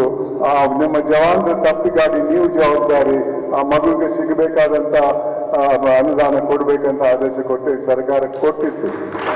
ಆದ್ರೆ ಯಾವ ಸಂದರ್ಭದಲ್ಲಿ ಇದರ ಬಗ್ಗೆ ಹೆಚ್ಚಿನ ಪ್ರಚಾರ ಬೇಡ, ಇಲ್ಲದೆ ಅಂತ ಕೋರ್ಟಿಗೆ ಹೋಗಿ ಅಂತ, ಕೋರ್ಟಿಗೆ ಹೋಗಿ 50 ವರ್ಷ ಬಿಟ್ಟು ಬರಲ್ಲ. ಯಾವ ರೀತಿಯಲ್ಲಿ ಒಂದು ದುರಾಸೆ ಇತರರ ಮೇಲೆ ಅದರ ಪರಿಣಾಮ ಬೀಳ್ತದೆ ಅಂತ ಸ್ವಲ್ಪ ಯೋಚನೆ ಮಾಡಿ. ಇದು ಒಂದೇ ಅಲ್ಲ. ಒಂದ್ ದಿವಸ ಬಾಗಲಕೋಟೆಯಿಂದ ಗಂಡ ಹೆಂಡತಿ ಒಂದು 6 ತಿಂಗಳ ಮಗುವನ್ನು ಕರ್ಕೊಂಡು ಬರ್ತಾರೆ. ಏನಪ್ಪ ಸಮಸ್ಯೆ ಅಂತ ಕೇಳಿದೆ. ಹೇಳ್ತಾರೆ, ಈ ಮಗು ನೋಡಕ್ಕೆ ಚೆನ್ನಾಗಿದೆ, ಈ ಮಗುವಿಗೆ ಗುದದ್ವಾರ ಇಲ್ಲ, ನೋ ರೆಕ್ಟಮ್. ತಿನ್ನೋದು ಬಾಯಲ್ಲಿ, ಹೊರಗೆ ತರುವುದು ಬಾಯಲ್ಲಿ. ಊರಿನ ಡಾಕ್ಟರ್ ಹೇಳ್ತಾರೆ, ಬೇಸರ ಮಾಡ್ಕೊಳ್ಬೇಡಿ, ಇದಕ್ಕೆ ಪರಿಹಾರ ಇದೆ, ಇದನ್ನ ಒಂದು ಸುಸಜ್ಜಿತ ಆಸ್ಪತ್ರೆಗೆ ಕರ್ಕೊಂಡು ಹೋಗಿ ಅಂತ. ಅದನ್ನ ನಂಬಿ ಪೋಷಕರು ಈ ಮಗುವನ್ನು ಒಂದು ಸುಸಜ್ಜಿತ ಆಸ್ಪತ್ರೆಗೆ, ಮೆಡಿಕಲ್ ಕಾಲೇಜ್, ಸರ್ಕಾರಿ ಮೆಡಿಕಲ್ ಕಾಲೇಜ್ ಆಸ್ಪತ್ರೆಗೆ ಕರ್ಕೊಂಡು ಹೋಗ್ತಾರೆ. ಅಲ್ಲಿ ಮಕ್ಕಳ ತಜ್ಞ ಮಗುವನ್ನು ಪರೀಕ್ಷೆ ಮಾಡ್ತಾನೆ, ಎಲ್ಲಾ ಸರಿ ಮಾಡಿ ಕೊಡ್ತೇನೆ, ಆದ್ರೆ ಒಂದಿಷ್ಟು ಖರ್ಚಾಗ್ತದೆ ಅಂತಾನೆ. ವೈದ್ಯರು ಅವ್ರ ಇದ್ದ ಹಣ ಮೇಜಿನ ಮೇಲೆ ಇಡ್ತಾರೆ. ಅದಕ್ಕೆ ಲೆಕ್ಕ ಹಾಕ್ಬಿಟ್ಟು, ಈ ಹಣಕ್ಕೆ ನಾನು ಪಕ್ಕದಲ್ಲಿ ಒಂದು ಸಂಧಿ ಮಾಡಿಕೊಡ್ತೇನೆ, ಮಲ ಅದರಿಂದ ಹೊರಗೆ ಹೋಗ್ತದೆ, ಮಗು ಒಂದು ಬ್ಯಾಗ್ ಹಾಕೊಂಡಿರ್ಬೇಕು ಮಲ ಶೇಖರಣೆ ಮಾಡಕ್ಕೆ ಅಂತ. ಎಂಥ ವೈದ್ಯ!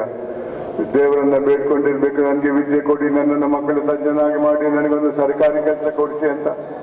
ದೇವರು ಎಲ್ಲ ವರ ಕೊಟ್ರು. ನಾವೆಲ್ಲ ಹೇಳ್ತೇವೆ ವೈದ್ಯವು ನಾರಾಯಣ ಹರಿ ಅಂತ, ವೈದ್ಯರಂದ್ರೆ ದೇವರಿಗೆ ಸಮಾನ ಅಂತ. ಅಲ್ಲಿ ಆ ಮಗುವಿಗೆ ಒಂದು ಭವಿಷ್ಯ ಕೊಡುವಂತಹ ಶಕ್ತಿ ಆತನಲ್ಲಿತ್ತು. ಆದ್ರೆ ದುರಾಸೆ ಬಿಟ್ಟಿರ್ಲಿಲ್ಲ. ಆ ಮಗುವನ್ನ ವಾಪಸ್ ಪಡ್ಕೊಂಡು, ಹಣ ವಾಪಸ್ ಪಡ್ಕೊಂಡು ಮಗುವನ್ನ ಲೋಕಾಯುಕ್ತ ಸಂಸ್ಥೆ ಕರ್ತಿರ್ತಾರೆ. ನಮ್ಮ ಅಧಿಕಾರಿಗಳು ಅದನ್ನ ಬೆಂಗಳೂರಲ್ಲಿ ಹಳೆ ಏರ್ಪೋರ್ಟ್ ರೋಡ್ ಅಲ್ಲಿ ಇರುವಂತಹ ಮಣಿಪಾಲ್ ಆಸ್ಪತ್ರೆ, ಖಾಸಗಿ ಆಸ್ಪತ್ರೆ ಕರ್ಕೊಂಡು ಹೋಗ್ತದೆ. ಅಲ್ಲಿ ನಾನು ಬೇಡ್ಕೊಂಡೆ ಅವರಿಗೆ, ಮಗುವಿಗೊಂದು ಭವಿಷ್ಯ ಕೊಡಿ, ನಮ್ಮ ಹತ್ರ ಕೊಡಕ್ಕೆ ಹಣ ಇಲ್ಲ ಅಂತ. ಅವ್ರು ಒಪ್ಕೊಂಡು ಮಾಡಿದ್ರು. ಹೋದ ವರ್ಷ 2024 ಅಕ್ಟೋಬರ್ ಅಲ್ಲಿ ಆ ಮಗುವನ್ನ ನನ್ನ ಮನೆಗೆ ಕರ್ಕೊಂಡು ಬಂದಿದ್ರು. ಅಂದು 16 ವರ್ಷದ ಹೆಣ್ಮಗಳು. SSLC ಪರೀಕ್ಷೆ ಕೊಡ್ತೇನೆ ಆ ವರ್ಷ ಅಂತ ಹೇಳಿದ್ರು. IPS ಅಧಿಕಾರಿ ಆಗ್ತೇನೆ ಅಂತ ಹೇಳಿದ್ರು. ನೀವು ಕೊಟ್ಟಂತ ಆದೇಶವನ್ನ ನಾನು ಪಾಲಿಸ್ತಾ ಇರ್ತೇನೆ ಖಂಡಿತ ಅಂತ ಭರವಸೆ ಕೊಟ್ಟಿದ್ದಾರೆ. ಆದರೆ ಎಂತ ಮಾನವರಿದ್ದೇವೆ ನಾವು, ಯಾವ ಹುದ್ದೆಯಲ್ಲಿ. ಇದು ಬರೀ ಆಸ್ಪತ್ರೆಯಲ್ಲಿ ಮಾತ್ರ ಅಲ್ಲ. ಒಂದ್ ದಿವಸ ಇನ್ನೊಬ್ರು ಮಹಿಳೆ ಬರ್ತಾರೆ, ಏನಪ್ಪ ಸಮಸ್ಯೆ ಅಂತ ಕೇಳಿದೆ. ಸ್ವಾಮಿ, ನನಗೆ ಆದಾಯ ಇಲ್ಲ. ಒಬ್ಬ ಮಗ ಮುಂಬೈಯಲ್ಲಿ ಕೆಲಸ ಮಾಡ್ತಾನೆ, ತಿಂಗಳಿಗೆ 250 ರೂಪಾಯಿ ಮನಿ ಆರ್ಡರ್ ಮಾಡ್ತಾನೆ. ಪೋಸ್ಟ್ ಮ್ಯಾನ್ 10% ಕೇಳ್ತಾನೆ. ಕೊಡದೇ ಇದ್ರೆ 3 ಸಲ ಮನೆಗೆ ಬಂದು ಅಡ್ರೆಸ್ ಇಲ್ಲ ಮನೆಯಲ್ಲಿ, ವಾಪಸ್ ಕಳಿಸಿ ಅಂತಾನೆ. ವಾಪಸ್ ಮಗನಿಗೆ ಎಂದೂ ಹೋಗಿಲ್ಲ. ಎಂತ ಸಮಾಜದಲ್ಲಿ ಇದ್ದೇವೆ. ನಿಮ್ಗೆ ಗೊತ್ತಿರ್ಬೇಕು ಎಷ್ಟೋ ಜನರಿಗೆ ಈ ರೀತಿಯ ಅನುಭವ ಆಗಿರ್ಬೇಕು. ಕೈ ತುಂಬಾ ಸಂಬಳ ಪಡೀತಾರೆ. ಎಲ್ಲ ಹುದ್ದೆಯಲ್ಲಿ ಇದ್ದವರ ಕೆಲಸ ಇಷ್ಟೇ, ಮಾನವೀಯತೆ ಅನ್ನೋದಿಲ್ಲ. ಇದೇ ರೀತಿ ಮುಂದುವರಿಯಕ್ಕೆ ಸಾಧ್ಯವಿಲ್ಲ. ಇತ್ತೀಚೆಗೆ ನೀವು ನೇಪಾಳದಲ್ಲಿ ನೋಡಿರ್ಬೇಕು ಏನಾಯ್ತು ಅಂತ. ಇದೇ ಸಮಸ್ಯೆಯಲ್ಲಿತ್ತು, ಪಾಕಿಸ್ತಾನದಲ್ಲಿತ್ತು, ವೆಸ್ಟ್ ಬೆಂಗಾಲ್, ಬಾಂಗ್ಲಾದೇಶದಲ್ಲಿತ್ತು, ಶ್ರೀಲಂಕಾದಲ್ಲಿತ್ತು. ಬಂಧುಗಳೇ, ಇದಕ್ಕೆ ನಾವೆಲ್ಲರೂ ಜವಾಬ್ದಾರಿ. ಇದು ನಮ್ಮಿಂದ ಆಗುವುದು. ನಮ್ಮಲ್ಲಿ ಈ ಮಾನವೀಯತೆ ಅಥವಾ ಈ ಒಂದು ತೃಪ್ತಿ ಅನ್ನುವ ಗುಣ ಇಲ್ಲ.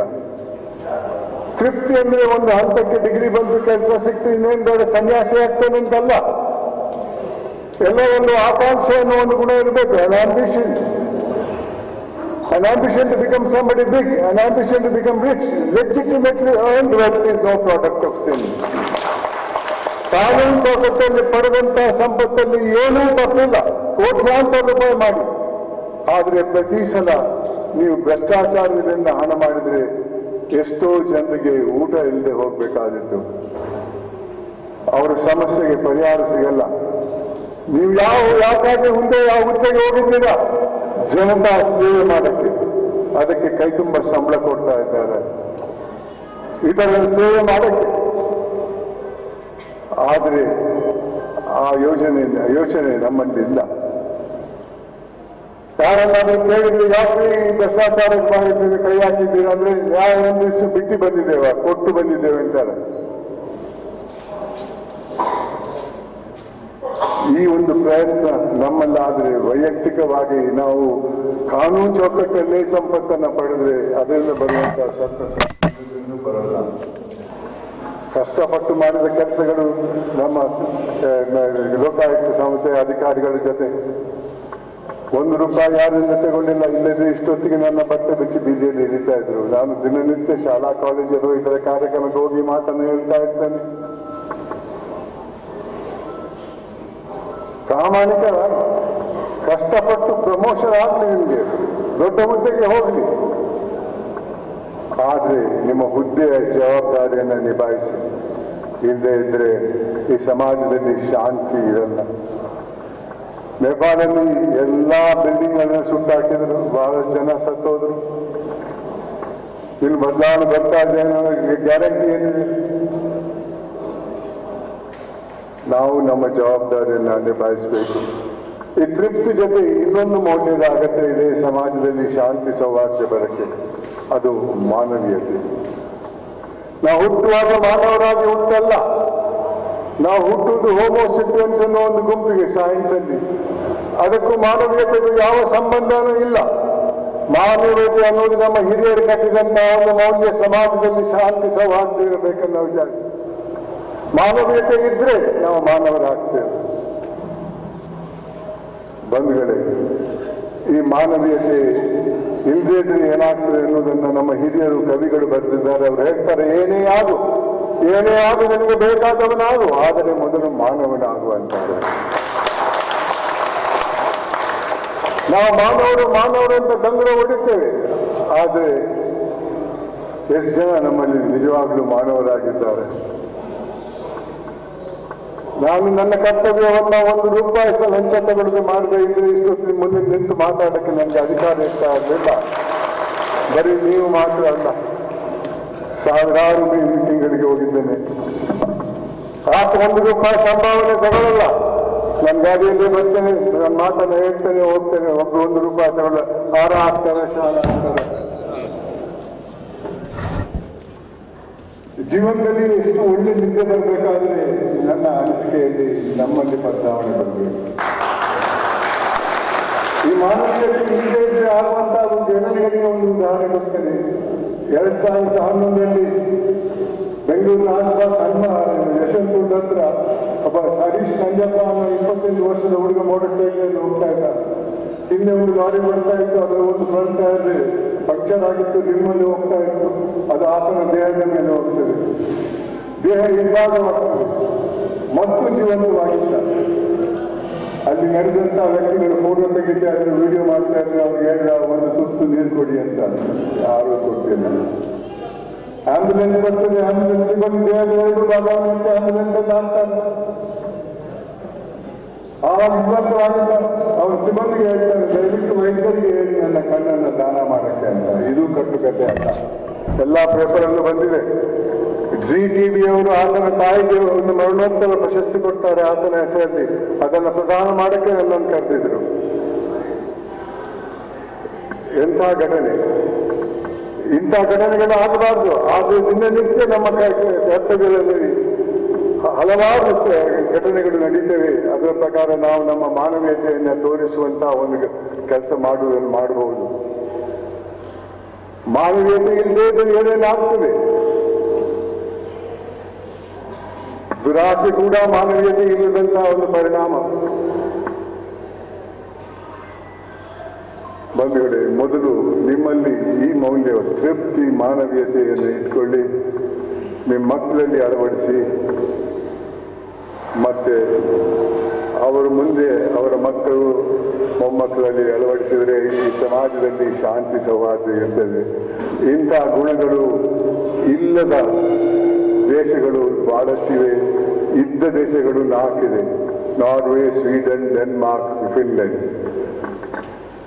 ಆ ದೇಶದಲ್ಲಿ ಇಂಥ ಘಟನೆಗಳು ನಡೆಯಲ್ಲ. ಪ್ರಧಾನಮಂತ್ರಿ ತಾವೇ ಕಾರ್ಯ ಓಡಿಸ್ತಾರೆ. ಎಲ್ಲ ಪರವೂರಿಗೆ ಹೋಗ್ಬೇಕಾದ್ರೆ ತಾವೇ ಏರ್ಪೋರ್ಟಿಗೆ ಹೋಗ್ತಾರೆ, ಪಾರ್ಕಿಂಗ್ ಅಲ್ಲಿ ಕಾರ್ ಪಾರ್ಕ್ ಮಾಡ್ತಾರೆ, ಮತ್ತೆ ಚೆಕ್ ಇನ್ ಮಾಡಿ ಅವರೇ ಹೋಗ್ತಾರೆ. ಯಾವ ಸೆಕ್ಯೂರಿಟಿನೂ ಇಲ್ಲ. ಯಾರಿಗೆ ಬೇಕು ಸೆಕ್ಯೂರಿಟಿ? ಇಂದಿರಾ ಗಾಂಧಿ ಅವರು ಕೊಂದವರು ಸೆಕ್ಯೂರಿಟಿ ಅವರೇ. ಜಾನ್ ಎಫ್ ಕೆನಡಿಯನ್ನ 100 ಮೀಟರ್ ದೂರದಿಂದ ಗುಂಡು ಹೊಡೆದುಕೊಂಡ್ರು. ಹಣ ಬಂದಿದ್ರೆ ಎಲ್ಲ ಆಗ್ತದೆ. ಈ ಸೆಕ್ಯೂರಿಟಿ ಅನ್ನೋದು ಒಂದು ಆಡಂಬರ ಹೊರತು ಅದರಲ್ಲಿ ಎಷ್ಟು ಖರ್ಚಾಗ್ಬೋದು ಸರ್ಕಾರದ ಖಜಾನೆಗೆ. ಈ ರೀತಿ ಆಡಳಿತ ಬೇಡ ನಮಗೆ. ನಮ್ಮ ಸಂವಿಧಾನದ ಪ್ರಕಾರ ಈ ದೇಶದ ಜನತೆ ಮುಖ್ಯವಾದದ್ದು. ನಮ್ಮ ಪ್ರಜಾಪ್ರಭುತ್ವ ಅಂದ್ರೆ ಜನರಿಂದ ಜನರಿಗೋಸ್ಕರ ಜನರ ಸರ್ಕಾರ. ಅಧಿಕಾರಿಗಳಿಗೋಸ್ಕರ ಅಧಿಕಾರಿ ಸರ್ಕಾರ ಅಲ್ಲ. ಸ್ವಲ್ಪ ಯೋಚನೆ ಮಾಡಿ. ಬದಲಾವಣೆ ಬರದೇ ಇದ್ರೆ ಮುಂದೆ ಏನಾಗಬಹುದು ಅಂತ. ಈವಾಗಲೇ ಕಾನೂನುಗಳು ಬರ್ತಾವೆ, ಸರ್ಕಾರದ ವಿರುದ್ಧ ಮಾತಾಡಿದ್ರೆ ಅವರಿಗೆ ಶಿಕ್ಷೆ ಆಗ್ತದೆ ಅಂತ.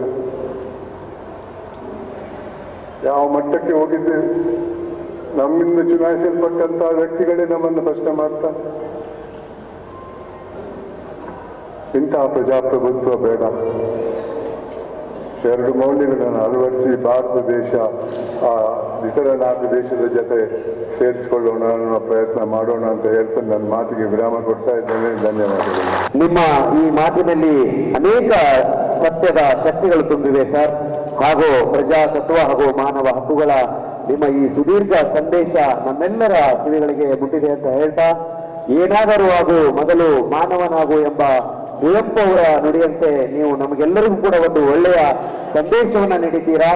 ಪ್ರಜಾತತ್ವದ ವಿಷಯವಾಗಿ ಪ್ರಜಾಪ್ರಭುತ್ವದ ವ್ಯವಸ್ಥೆಯಲ್ಲಿ ಯಾವೆಲ್ಲ ವಿಷಯಗಳನ್ನ ನಾವು ಅರಿತುಕೊಳ್ಬೇಕು ಅದೆಲ್ಲವೂ ಕೂಡ ನಮ್ಮ ಕಿವಿಗೆ ಮುಟ್ಟಿದೆ ಅಂತ ಹೇಳ್ತಾ, ಇಡೀ ಪ್ರಜಾತತ್ವ ಮಾನವ ಹಕ್ಕುಗಳ ಫೌಂಡೇಶನ್ ವತಿಯಿಂದ ನಿಮಗೆ ಮತ್ತೊಮ್ಮೆ ಕೃತಜ್ಞತೆಗಳನ್ನು ಹೇಳ್ತಾ ಈಗ ಮುಂದಿನ ಘಟ್ಟಕ್ಕೆ ಹೋಗೋಣ. ಪ್ರಜಾತತ್ವ ನಡೆದು ಬಂದ ಹಾದಿ 5 ವರ್ಷಗಳ ಸುದೀರ್ಘ ಕಾಲ ಹೇಗಿತ್ತು ಅನ್ನೋದು ಒಂದಷ್ಟು ಸಂಕ್ಷಿಪ್ತವಾಗಿ ಶ್ರೀಯುತ ದಿವಾಕರ್ ಅವರು ಅದ್ರ ಬಗ್ಗೆ ಹೇಳಬೇಕಂತ ನಾನು ಮನವಿಯನ್ನು ಮಾಡ್ತೀನಿ.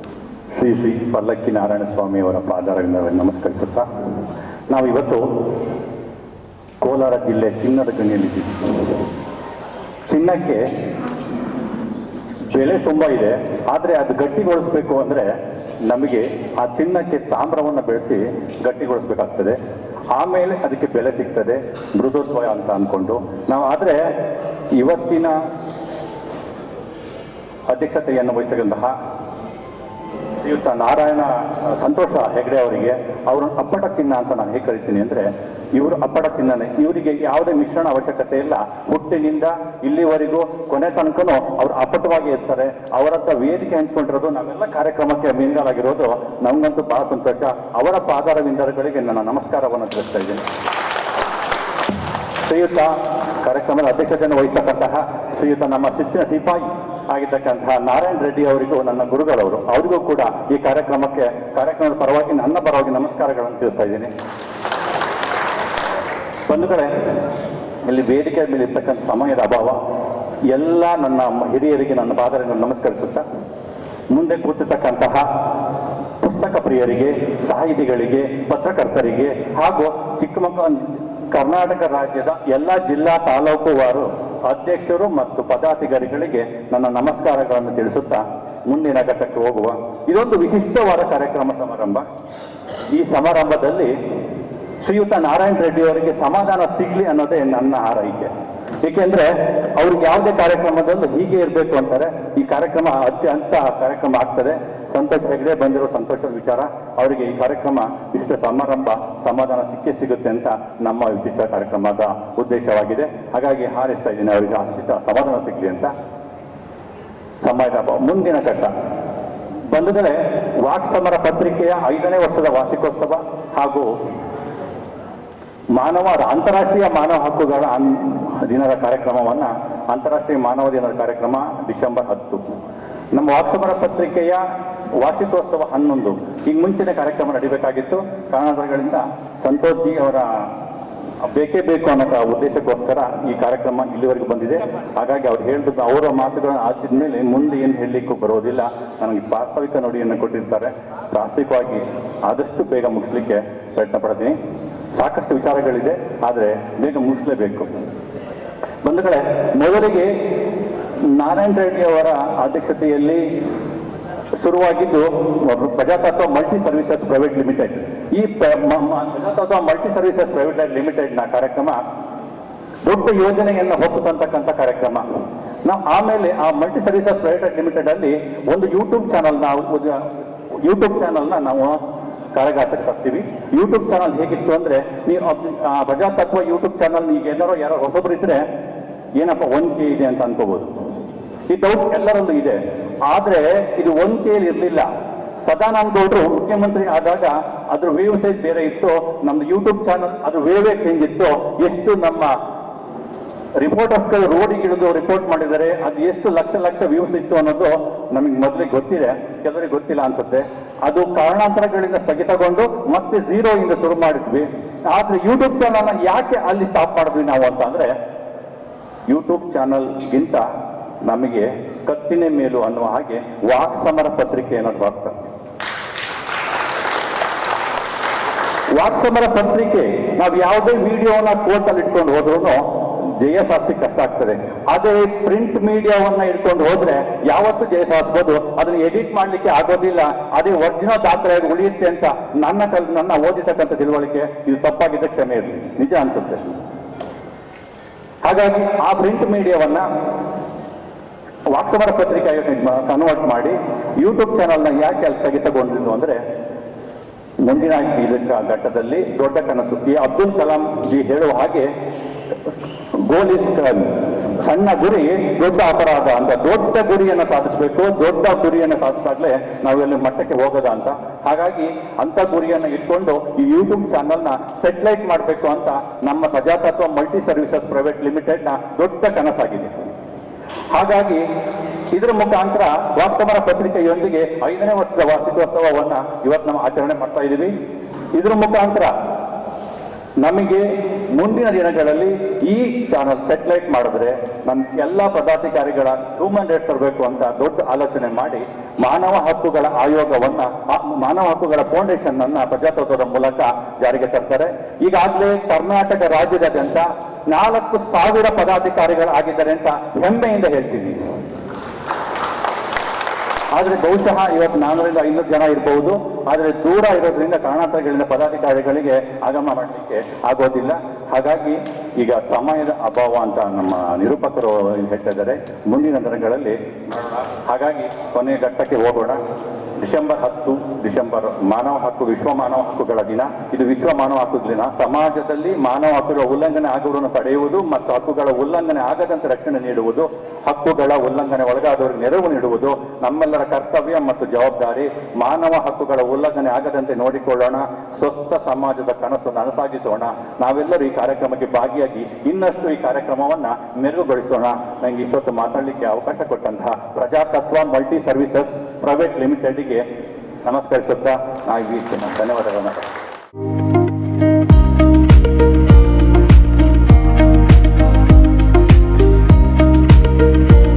ಸಮಾಜದಲ್ಲಿರುವಂಥ ನ್ಯೂನತೆಗಳನ್ನು ಸರಿಪಡಿಸುವಂಥ ಪ್ರಯತ್ನ ಇಂಥ ಕಾರ್ಯಕ್ರಮಗಳಿಂದ ನಡೆಯಬಹುದು ಅನ್ನೋದು ನನ್ನ ಅನಿಸಿಕೆ.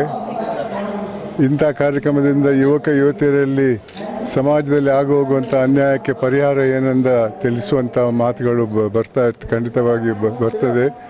ಅದರಿಂದ ಜನರಲ್ಲಿ ಒಂದು ಉತ್ಸಾಹ ಬರ್ಬೋದು. ನನ್ನ ಅನಿಸಿಕೆಯಲ್ಲಿ ಸಮಾಜದಲ್ಲಿ ತೃಪ್ತಿ ಮತ್ತು ಮಾನವೀಯತೆ ಇದ್ದರೆ ಖಂಡಿತವಾಗಿಯೂ ಸಮಾಜದಲ್ಲಿ ಶಾಂತಿ ಸೌಹಾರ್ದ ಇರ್ತದೆ.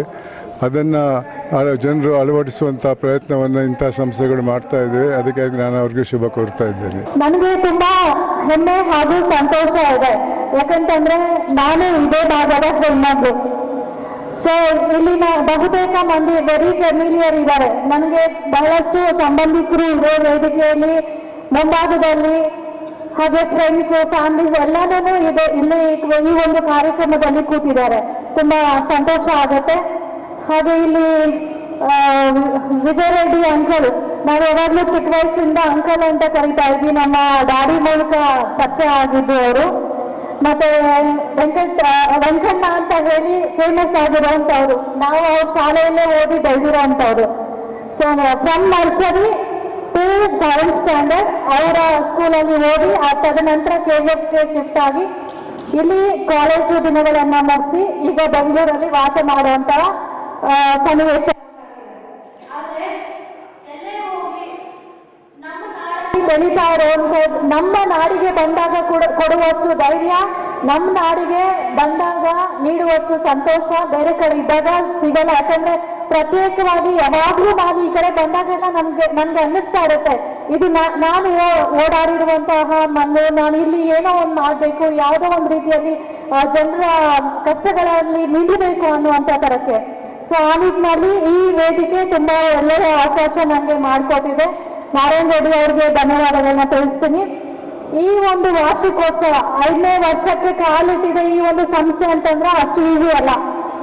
5 ವರ್ಷ ಒಂದು ಸಂಸ್ಥೆ ಸಕ್ಸಸ್ಫುಲ್ ಆಗಿ ಪರಿಪೂರ್ಣವಾಗಿ ಮುಂದೆ ಹೋಗ್ತಾ ಇದೆ ಅಂತಂದ್ರೆ ಅದರ ಹಿಂದೆ ಎಷ್ಟೋ ಜನರ ಎಫರ್ಟ್, ಡೆಡಿಕೇಶನ್ ಮತ್ತೆ ಹಲವಾರು ಜನರ ಮನಸ್ಥಿತಿ, ಏನೋ ಒಂದು ಈ ಸಮಾಜಕ್ಕೆ ಒಳ್ಳೇದ್ ಮಾಡ್ಬೇಕು, ಯಾವುದೋ ಒಂದು ರೀತಿ ನಮ್ಮ ಕೈಯಲ್ಲಾದಷ್ಟು ಒಳ್ಳೇದ್ ಮಾಡ್ಬೇಕು ಅನ್ನುವಂತಹ ನಿಟ್ಟಿನಲ್ಲಿ ಅವ್ರು ಅನ್ಕೊಂಡಿದ್ದ ಕಾರಣಕ್ಕೆ ಅವರ ಟೀಮ್ ಇವತ್ತು ಅವ್ರಿಗೆ ಸಪೋರ್ಟಿವ್ ಆಗಿ ನಿಂತು ಈ ಕಾರ್ಯಕ್ರಮ 5 ವರ್ಷಕ್ಕೆ ಕಾಲಿಡುವ ರೀತಿ ಈ ಒಂದು ಸಂಸ್ಥೆ ಮಾಡಿಟ್ಟಿದ್ದಾರೆ.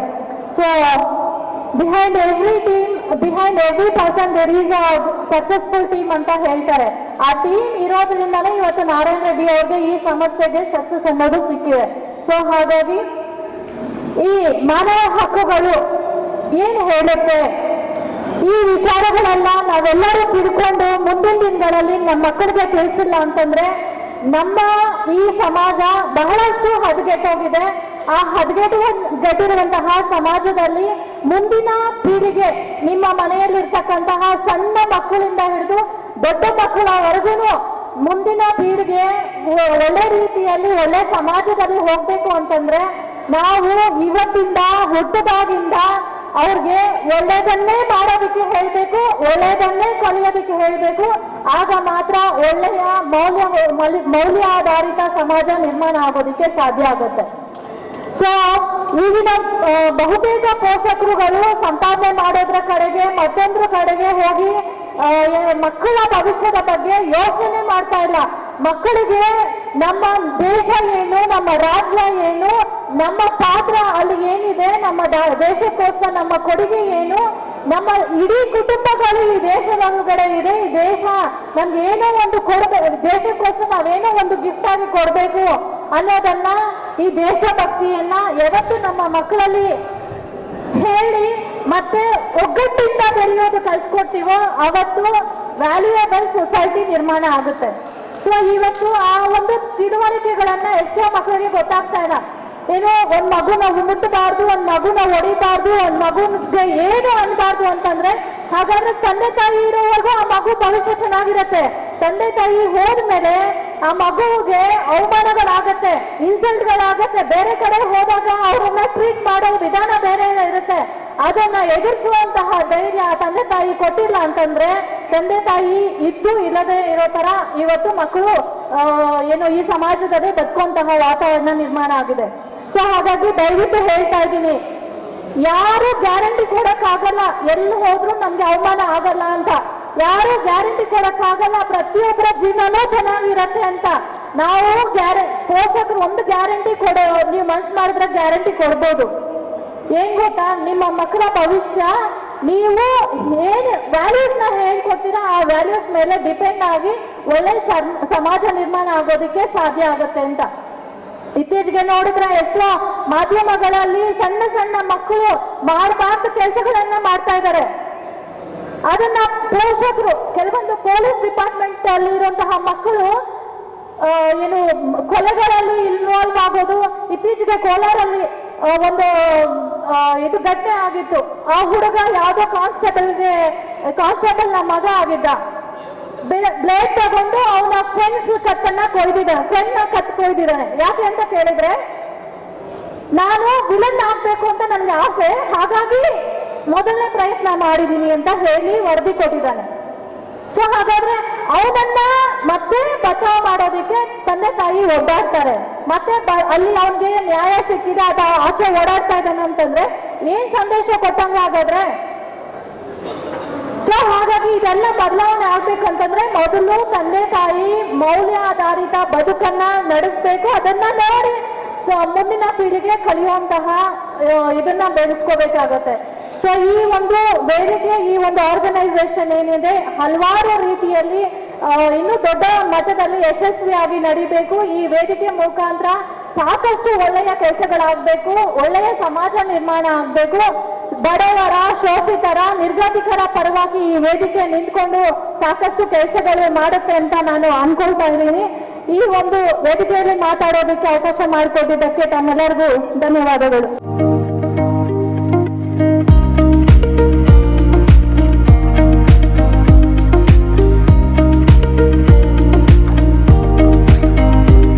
ನಮಸ್ಕಾರ ಎಲ್ಲರಿಗೆ.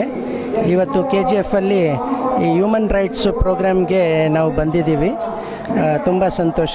ನಮ್ಮ ಗುರುಗಳಾದ ಪಲ್ಲಕ್ಕಿ ಮಹಾನಾರಾಯಣ ಸ್ವಾಮೀಜಿ ಮತ್ತು ನಮ್ಮ chief justice of supreme court Santosh Hegde ಅವ್ರ ಜೊತೆಯಲ್ಲಿ ಪಾರ್ಟಿಸಿಪೇಟ್ ಮಾಡೋಕ್ಕೆ ನನಗೆ ತುಂಬ ಸಂತೋಷ ಇದೆ. I represent the social work of this community, and I urge everybody to work together for the protection of human rights and for the protection of our motherland all together. Thank you very much. ನಮಸ್ಕಾರ ಎಲ್ಲರಿಗೆ. So ಈ ವಿಚಾರವಾಗಿ ನಾನು Narayana Reddy sir ಅವರ ಜೊತೆ ಒಂದು ದಿವಸ ಕುತ್ಕೊಂಡ್ರೆ minimum ರಾತ್ರಿ 8 ಗಂಟೆಗೆ ಕುತ್ಕೊಂಡು ಬೆಳಗಾವಿ ಮುಂಚೆನೆ 4 ಗಂಟೆವರೆಗೆ ಅವ್ರ ಜೊತೆ ಚರ್ಚೆ ಮಾಡಿದ್ವಿ. ಸೊ ಅವರಲ್ಲಿ ಬಹಳ ಅರ್ಥಗರ್ಭಿತವಾದ ಚರ್ಚೆಗಳನ್ನು ನಾನು ಮಾಡಿದಾಗ ಅವರಲ್ಲಿ ಅನೇಕ ವಿಷಯಗಳು ಅವರಲ್ಲಿದೆ. ನಾರಾಯಣ ರೆಡ್ಡಿ ಸರ್ ಅವರಲ್ಲಿ ಅನೇಕ ವಿಷಯಗಳನ್ನು ಅವರು ಒಳಗೊಂಡಿದ್ದಾರೆ. ಆ ವಿಷಯವಾಗಿ ಈ ಮಾನವ ಹಕ್ಕುಗಳ ಫೌಂಡೇಶನ್ ಸ್ಥಾಪನೆ ಮಾಡಿದ್ದಾರೆ. ಆ ವಿಷಯವಾಗಿ ಅವರು ಇಂಥ ಕಾರ್ಯಾಗಾರಗಳನ್ನು ರೂಪಿಸ್ತಾ ಇರೋದ್ರಿಂದ ನಿಮಗೆ ಅಟ್ಲೀಸ್ಟ್ ಈ ಮಾನವ ಹಕ್ಕುಗಳು ಏನು ಅನ್ನೋದಾದ್ರೆ ಕಿಂಚಿತ್ತಾದರೂ ತಮಗೆ ತಿಳಿಪಡಿಸುವ ಪ್ರಯತ್ನ ಪ್ರತಿ ಜಿಲ್ಲೆಯಲ್ಲಿ ಅವರು ಮಾಡ್ತಾ ಇದ್ದಾರೆ. ಹಾಗಾಗಿ ನಾನು ಅವರಿಗೆ ಇಂಥ ಅದ್ಭುತ ಕಾರ್ಯಕ್ರಮಕ್ಕೆ ನಾನು ತುಂಬಾ ಆಭಾರಿಯಾಗಿದ್ದೇನೆ.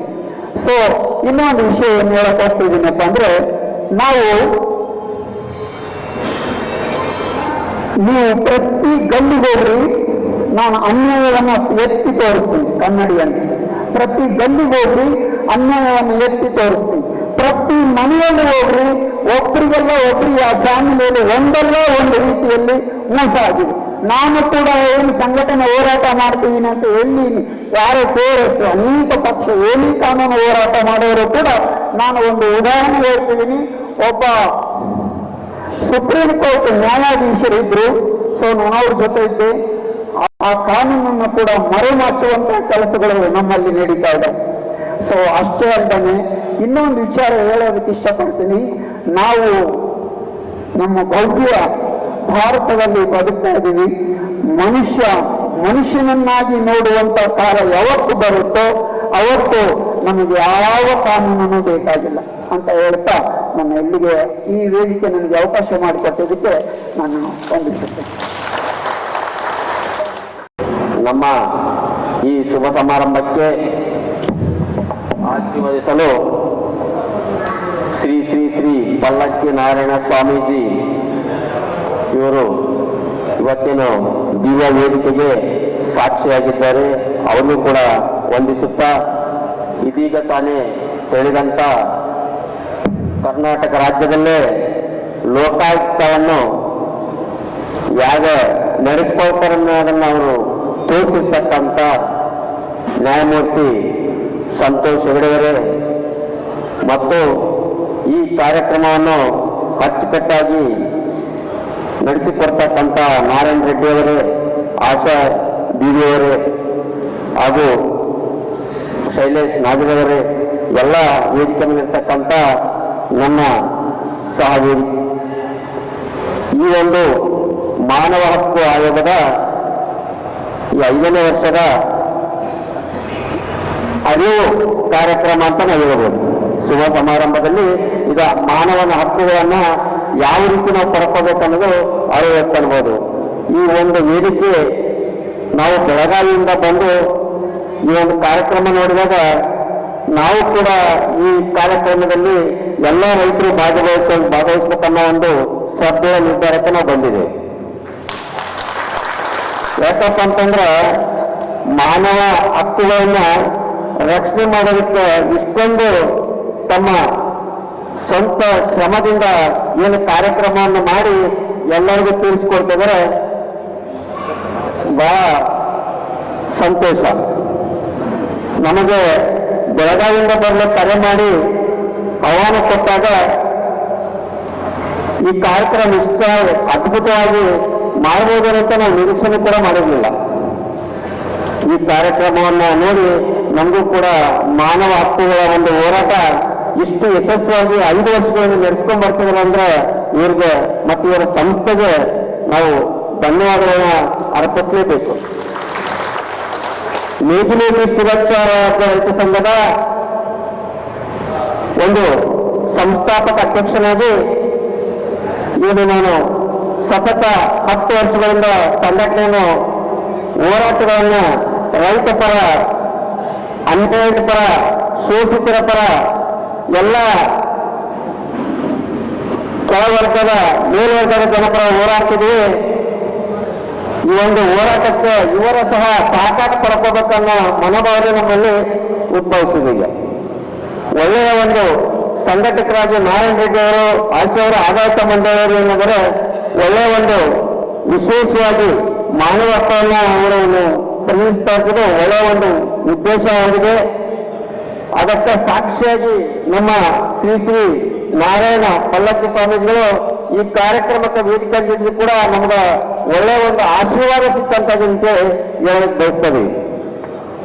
ಯಾವುದೇ ರೈತ ಪರ ಹೋರಾಟಗಳಲ್ಲಿ ನಮ್ಮದೇ ಸ್ವಂತ ಶ್ರಮದಿಂದ ಸಹಾಯ ಮಾಡ್ತಾ ಸತತ 10 ವರ್ಷಗಳ ಕಾಲ ನಾವು ರೈತ ಪರ ಹೋರಾಟಗಳು ಮಾಡಿದ್ವಿ. ಮೊದಲನೇಗೆ ರೈತ ಪರ ಮತ್ತು ಮಾನವ ಹಕ್ಕುಗಳ ಪರವಾಗಿ ಜಂಟಿಯಾಗಿ ಜನರಿಗೆ ಬೇಕಾಗಿರ್ತಕ್ಕಂಥ ಹಕ್ಕುಗಳನ್ನ ಗುರುತಿಸಿಕೊಡ್ಬೇಕು. ಯಾವುದೇ ಮಾನವನ ಹಕ್ಕುಗಳನ್ನ ಬಲಿಷ್ಠರು ಕಸ್ಕೋಬಾರದು ಮತ್ತು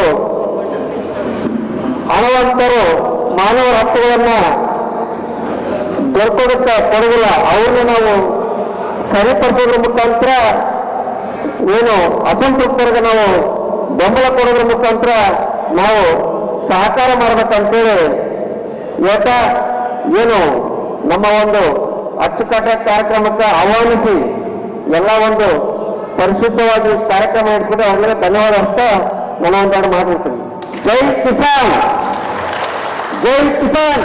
ಅವೆಲ್ಲರೂ ಕೂಡ ಒಂದು ಒಳ್ಳೆಯ ಸಂದರ್ಭದಲ್ಲಿ ಇಂಥ ಒಂದು ಕಾರ್ಯಕ್ರಮದಲ್ಲಿ ಇದ್ದೇವೆ. ಕಾರ್ಯಕ್ರಮ ಇನ್ನು ಬಹಳ ದೊಡ್ಡ ದೊಡ್ಡ ವ್ಯಕ್ತಿಗಳು ಕೂಡ ಮಾತನಾಡ್ತಾ ಇದ್ದಾರೆ. ಅದರಲ್ಲೂ ಕೂಡ ನಾವು ಹಿರಿಯ ರಾಜಕಾರಣಿ, ಭಾರತದ ದೇಶದಲ್ಲಿರ್ತಕ್ಕಂಥ ರಾಜಕೀಯ ವ್ಯಕ್ತಿಗಳಾಗಿರ್ಲಿ, ಪ್ರತಿಯೊಬ್ಬ ಮನುಷ್ಯನಾಗಿರ್ಲಿ, ಆ ವ್ಯಕ್ತಿನ ಯಾರೂ ಮರೆಯಕ್ಕಾಗಲ್ಲ.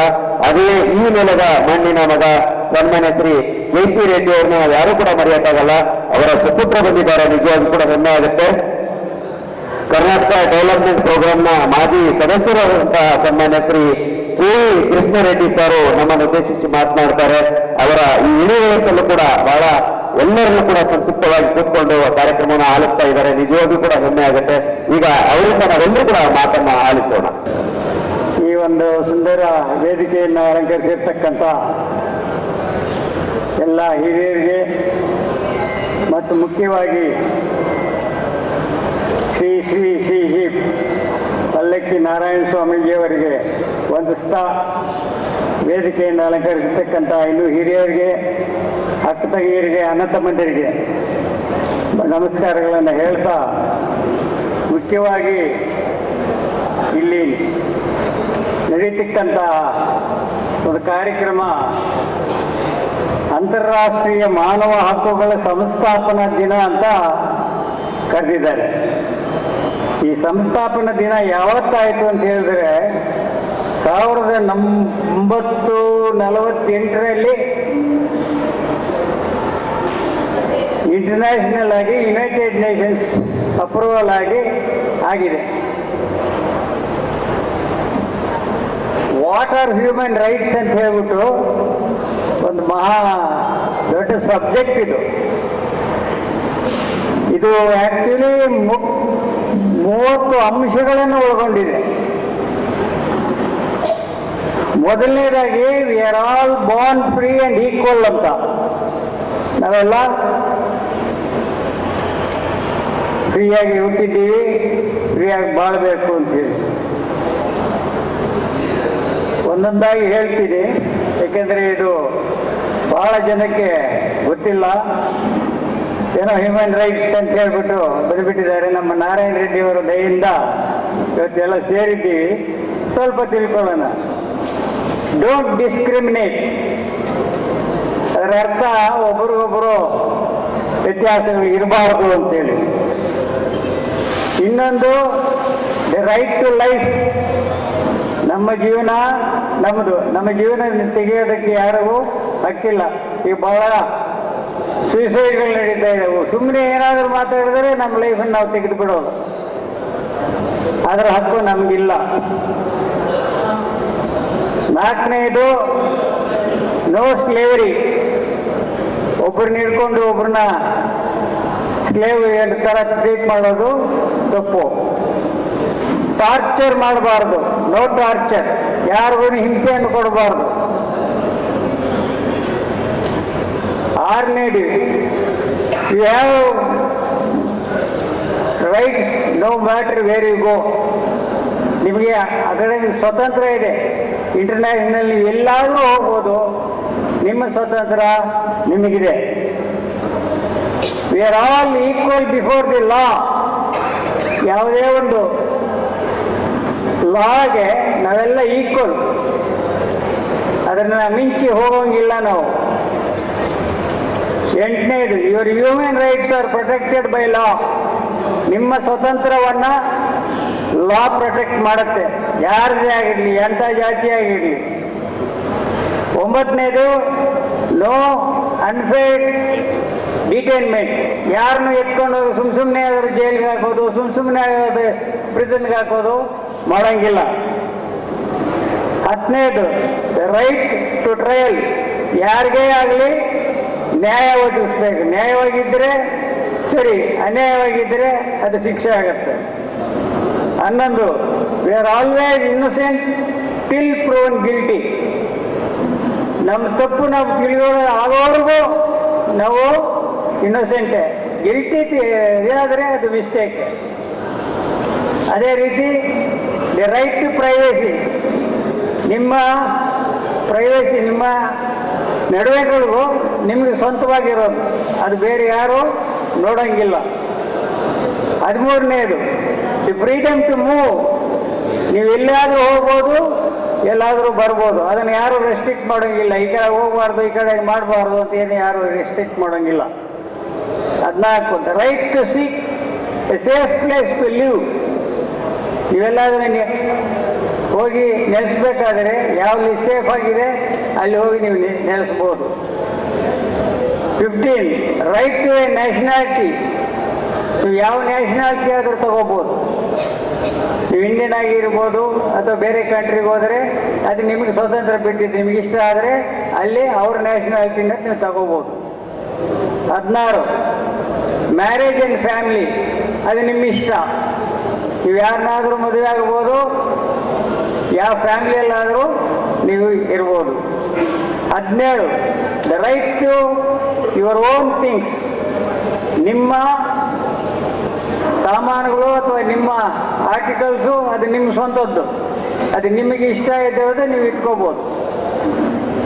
ಆಮೇಲೆ 18 ಫ್ರೀಡಮ್ ಆಫ್ ಥಾಟ್, ನಿಮ್ಮ ಯೋಚನೆಗಳು ನಿಮಗೆ ಬಿಟ್ಟಿದ್ದು, ನೀವು ಇಷ್ಟ ಬಂದ ಯೋಚನೆಗಳನ್ನು ನೀವು ಮಾಡ್ಕೋಬೋದು, ಅದನ್ನು ಬೇರೆಯವರು ಫೋರ್ಸ್ ಮಾಡೋಂಗಿಲ್ಲ ಅಥವಾ ಬೇರೆಯವರು ನಿಮ್ಗೆ ಹೇಳ್ಕೊಡೋಂಗಿಲ್ಲ. 19 ದಿ ಫ್ರೀಡಮ್ ಆಫ್ ಎಕ್ಸ್ಪ್ರೆಷನ್, ನೀವು ಹೆಂಗಾದರೂ ಏನಾದರೂ ಎಕ್ಸ್ಪ್ರೆಸ್ ಮಾಡ್ಬೋದು. ಈಗ ಹೊಸದಾಗಿ ಬಂದಿದೆ ಯಾವುದೋ ಒಂದು ಕಾಯ್ದೆ, ಫ್ರೀಡಮ್ ಆಫ್ ಎಕ್ಸ್ಪ್ರೆಷನ್ ಜಾಸ್ತಿ ಮಾಡ್ತಾ ಇರಬಾರ್ದು ಅಂತೇಳಿ. 20 the right to public assembly. ನೀವೆಲ್ಲಾದರೂ ಮೀಟಿಂಗು ಈ ಥರ ನಿಮ್ಮ ಸ್ವಾತಂತ್ರ್ಯ ಎಲ್ಲಾದರೂ ಮೀಟಿಂಗ್ ಇಟ್ಕೋಬೋದು ನೀವು. 21 ದ ರೈಟ್ ಟು ಡೆಮೋಕ್ರಸಿ. ಇದು ನಮ್ಮ ಕಂಟ್ರಿ ಬಂದ್ಬಿಟ್ಟು democracy. Therefore it is the right to have a democracy in our country. ಆಮೇಲೆ 22 you have a social security. ಯಾವುದಾದ್ರೂ ಸೊಸೈಟಿನಲ್ಲಿ ನೀವಿದ್ದರೆ ಅದರ ಸೆಕ್ಯೂರಿಟಿ ಥರ ನೀವಿರ್ಬೋದು. ಆಮೇಲೆ 23 ವರ್ಕರ್ಸ್ ರೈಟ್ಸ್ ಕೆಲವೊಂದಿದೆ. ಯಾವುದಾದ್ರೂ ಕೆಲಸ ಮಾಡಬೇಕಾದ್ರೆ you have the right to work, you have the right to live in the according to it. ಆಮೇಲೆ ಇನ್ನೊಂದು ಮುಖ್ಯವಾದ ಹುಡುಗರಿಗೆ you have the right to play. You have the right to play. ಯಾವ ಆಟ ಆದರೂ ನೀವು ಆಡ್ಬೋದು, which is the under the rule. ಆಮೇಲೆ ತಿರ್ಗಾ 25 food and shelter for all. ನೀವು ಯಾವ ಊಟ ಆದರೂ ಮಾಡ್ಬೋದು, ಎಲ್ಲಾದರೂ ಶೆಲ್ಟರ್ ತಗೋಬೋದು. ಇದು ಒಂದು ರೈಟು ನಮಗೆ ಸಿಕ್ಕಿರೋದು. ಅದೇ ರೀತಿ 26 ದ ರೈಟ್ ಟು ಎಜುಕೇಷನ್. ನೀವು ಯಾವ ರೈಟು, ಯಾವ ಕೋರ್ಸು, ಯಾವ ಡಿಗ್ರಿ ಏನು ಬೇಕಾದರೂ ನೀವು ಓದ್ಕೋಬೋದು, ಅದೊಂದು ಫ್ರೀಡಮ್ ಕೊಟ್ಟಿದ್ದಾರೆ. ಆಮೇಲೆ ಕಾಪಿ ರೈಟ್. ಒಬ್ಬರದೊಬ್ಬರು ಯಾರಾದರೂ ಕಾಪಿ ಮಾಡ್ಕೋಬೋದು. ಬುಕ್ಕುಗಳು ಯಾರಾದರೂ ಬರೆದಿದ್ದಾರೆ ಅದು ಕಾಪಿ ರೈಟ್ ಇರುತ್ತೆ ಒಬ್ಬರಿಗೆ, ಅದನ್ನು ಬೇರೆಯವರು ಕಾಪಿ ಮಾಡೋಂಗಿಲ್ಲ. 28 a fair and free world. Throughout the world you have the fair and free world. ಆಮೇಲೆ 29 ರೆಸ್ಪಾನ್ಸಿಬಿಲಿಟಿ, ಜವಾಬ್ದಾರಿ. ನಮ್ಮೆಲ್ಲರಿಗೂ ಒಂದೊಂದು ಜವಾಬ್ದಾರಿ ಇರುತ್ತೆ, ಆ ಜವಾಬ್ದಾರಿ ಮುಖ ನೀವು ಮಾಡ್ಕೊಂಡು ಹೋಗಬೇಕು. ಅದೇ ರೀತಿ 35 no one can take away your human rights. ನಿಮ್ಮ ಸ್ವಂತ ರೈಟ್ನ ಯಾರೂ ತಗೊಂಡಿಲ್ಲ, ಅದು ನಿಮ್ಮದೇ ಸ್ವತಂತ್ರ, ನಿಮ್ಮದೇ ಹಕ್ಕು. ಇದೇ ರೀತಿ ನಾವು ನಡ್ಕೋಬೇಕು ಅಂತೇಳಿ ಈ 30 ಅಂಶಗಳನ್ನು ಹ್ಯೂಮನ್ ರೈಟ್ಸ್ನಲ್ಲಿ ಅಳವಡಿಸಿದ್ದಾರೆ. ಈಗ latest about youth for human right international ಅಂತ ಬರ್ತಾ ಇದೆ. ಅದು ಒಂದು ಎಸ್ಪೆಷಲಿ ಯುವಕರಿಗೆ ಹ್ಯೂಮನ್ ರೈಟ್ಸ್ ಕೊಡಬೇಕು ಅಂತ ಹೇಳಿ ಬರ್ತಾ ಇದೆ. ಅದನ್ನು ಒಳ್ಳೆಯದೇ. ಇದೇ ರೀತಿ last but not the list ಈ ಮೊಬೈಲ್ ರೈಟ್ಸನ್ನು ಸ್ವಲ್ಪ ಕಂಟ್ರೋಲ್ ಮಾಡಬೇಕು ನಾವು. ಆ ಮೊಬೈಲ್ ರೈಟ್ಸ್ ಇಂದ ಏನಾಗ್ತಾ ಇದೆ ಅಂತ ಹೇಳಿದ್ರೆ ಎಲ್ಲ ರೈಟ್ಸು ಕಿತ್ಕೊಂಡ್ಬಿಟ್ಟು ಏನೇನೋ ಆಗ್ತಾ ಇದೆ ಸಮಾಜ. ಅದು ಏನೇನಾಗ್ತಾ ಇದೆ, ಇನ್ನು ಮುಂದೆ ಏನಾಗುತ್ತೆ ಗೊತ್ತಿಲ್ಲ. And then the latest is artificial intelligence. ಈ ಆರ್ಟಿಫಿಷಿಯಲ್ ಇಂಟೆಲಿಜೆನ್ಸ್ ಏನಾದರೂ ನಾವು ತಲೆ ಕೆಡಿಸ್ಕೊಂಡ್ಬಿಟ್ರೆ ದೇವರೇ ಬಲ್ಲ. We are not going to be humans anymore. It will take, the machines will take over your mind, the machines will take over your freedom, the machines will take over your thinking. ಇದರಲ್ಲಿ ಸ್ವಲ್ಪ ನಾವು ಹುಷಾರಾಗಿರಬೇಕು. ಇದರ ಬಗ್ಗೆ ಸ್ವಲ್ಪ human rights ಬಗ್ಗೆ ನಮ್ಮ ನಾರಾಯಣ ರೆಡ್ಡಿ ಅವರು ಅಷ್ಟೇ ಇದು ಸ್ವಲ್ಪ ತಿಳ್ಕೊಂಡು ಯುವಕರಿಗೆ ಈ ಮೊಬೈಲ್ನ ಕಂಟ್ರೋಲ್ ಮಾಡೋದು ಹೇಗೆ, ಈ ಮೊಬೈಲ್ ಅಂತ ಹೇಳ್ಬಿಟ್ಟು ಅದರ ಸ್ವಲ್ಪ ರೆಸ್ಟ್ರಿಕ್ಟ್ ಮಾಡಿದ್ರೆ ಹುಡುಗರಿಗೆ ಮತ್ತೆ ಯುವಕರಿಗೆ ಬಹಳ ಒಳ್ಳೆಯದಾಗುತ್ತೆ ಅಂತ ಹೇಳ್ಬಿಟ್ಟು ಈ ಸಂದರ್ಭದಲ್ಲಿ ಹೇಳ್ತಾ ತಮ್ಮೆಲ್ಲರಿಗೂ ನನಗೆ 4 ಮಾತುಗಳನ್ನ ಆಡೋದಕ್ಕೆ ಅವಶ್ಯಕ ಕೊಟ್ಟಿಗೆ ನಾರಾಯಣ ರೆಡ್ಡಿ ಅವರಿಗೆ, ಅವರು ಅಧಿಕಾರಿ ವರ್ಗದವರಿಗೆ ಮತ್ತು ಈ ಪ್ರಜಾಪ್ರಭುತ್ವದ ಹಕ್ಕುಗಳ ಫೌಂಡೇಶನ್ ಎಲ್ಲ ಅಧಿಕಾರಿ ವರ್ಗರಿಗೆ ವಂದಿಸಿ ನಮಸ್ಕಾರಗಳು ಹೇಳ್ತಾ ಇದ್ದೀನಿ. ಜೈ ಹಿಂದ್, ಜೈ ಕರ್ನಾಟಕ.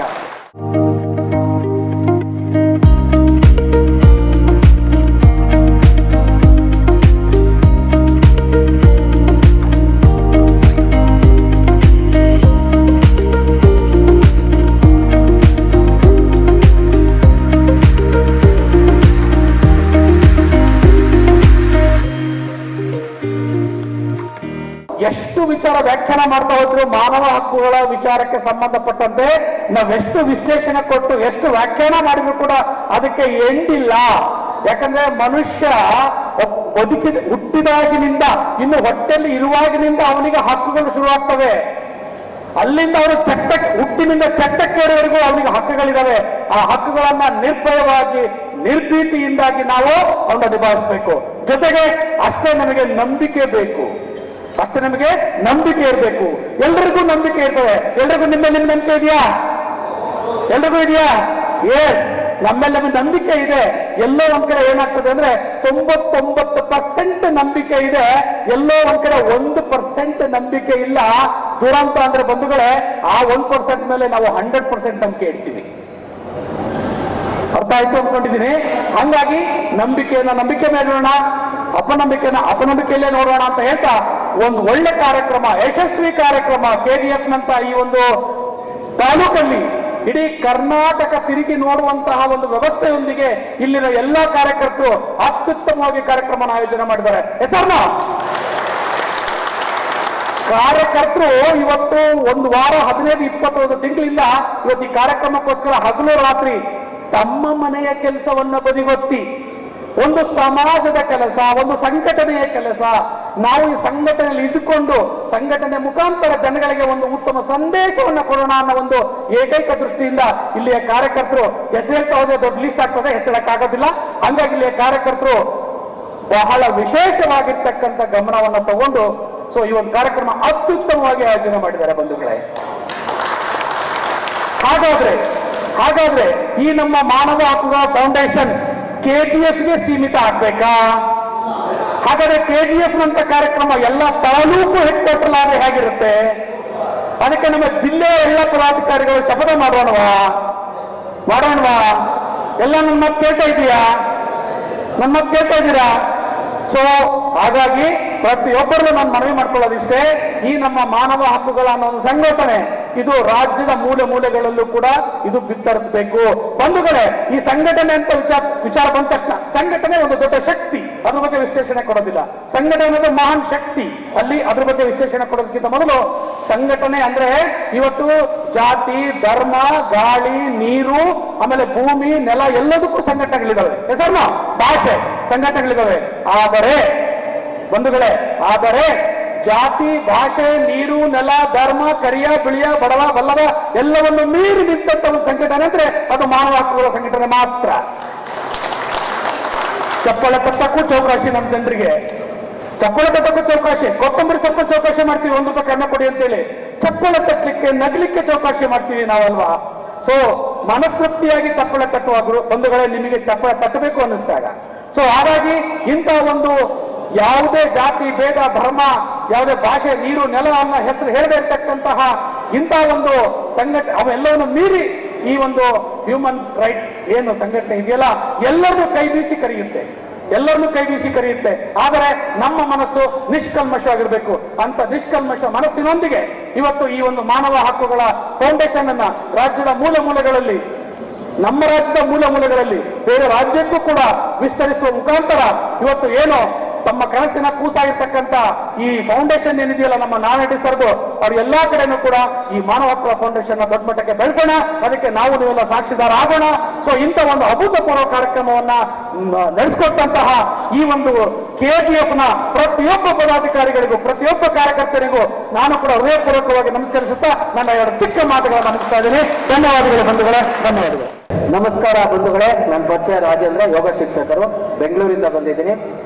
ಈ ಒಂದು ಪ್ರಜಾತತ್ವ ಮಾನವ ಹಕ್ಕುಗಳ ಫೌಂಡೇಶನ್ ಅಂತಾರಾಷ್ಟ್ರೀಯ 5ನೇ ವಾರ್ಷಿಕೋತ್ಸವ ಸಮಾರಂಭಕ್ಕೆ ನಿಮ್ಮನ್ನೆಲ್ಲರನ್ನು ಕೂಡ ಆತ್ಮೀಯವಾಗಿ ಸ್ವಾಗತ ಮಾಡ್ತಾ ಇದ್ದೀನಿ.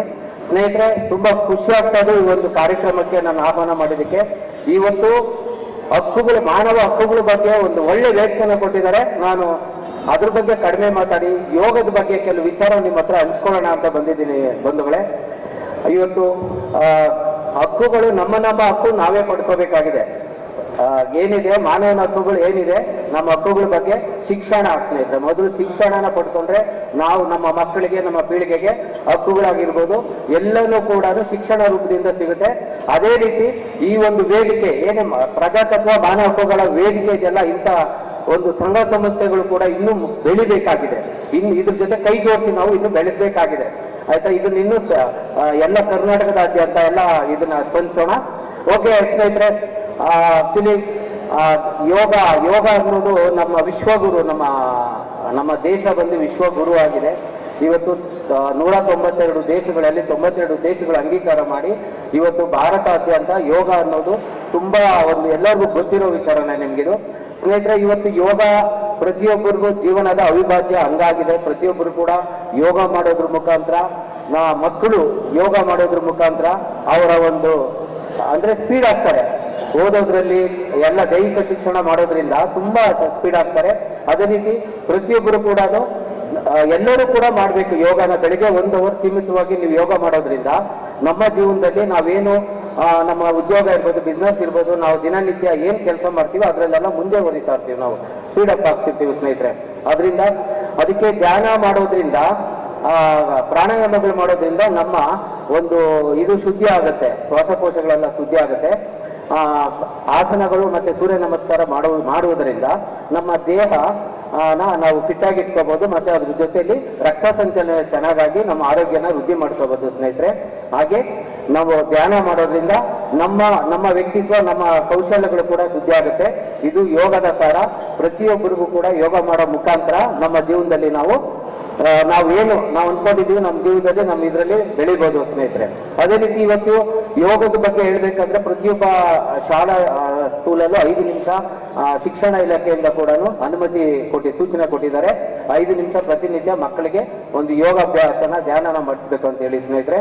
ಅದೇ ರೀತಿ ಸಾಕಷ್ಟು ಯೂನಿವರ್ಸಿಟಿಗಳು ಕೂಡ ಇವತ್ತು ನಮ್ಮ ಕರ್ನಾಟಕದಾದ್ಯಂತ ಎಸ್ವ್ಯಾಸ ಇರ್ಬೋದು, ಬೆಂಗಳೂರು ಯೂನಿವರ್ಸಿಟಿ ಇರ್ಬೋದು, ಪ್ರತಿಯೊಂದು ಯೂನಿವರ್ಸಿಟಿಯಲ್ಲೂ ಕೂಡ ಯೋಗದ ಬಗ್ಗೆ ಒಂದು ಇದಿದೆ.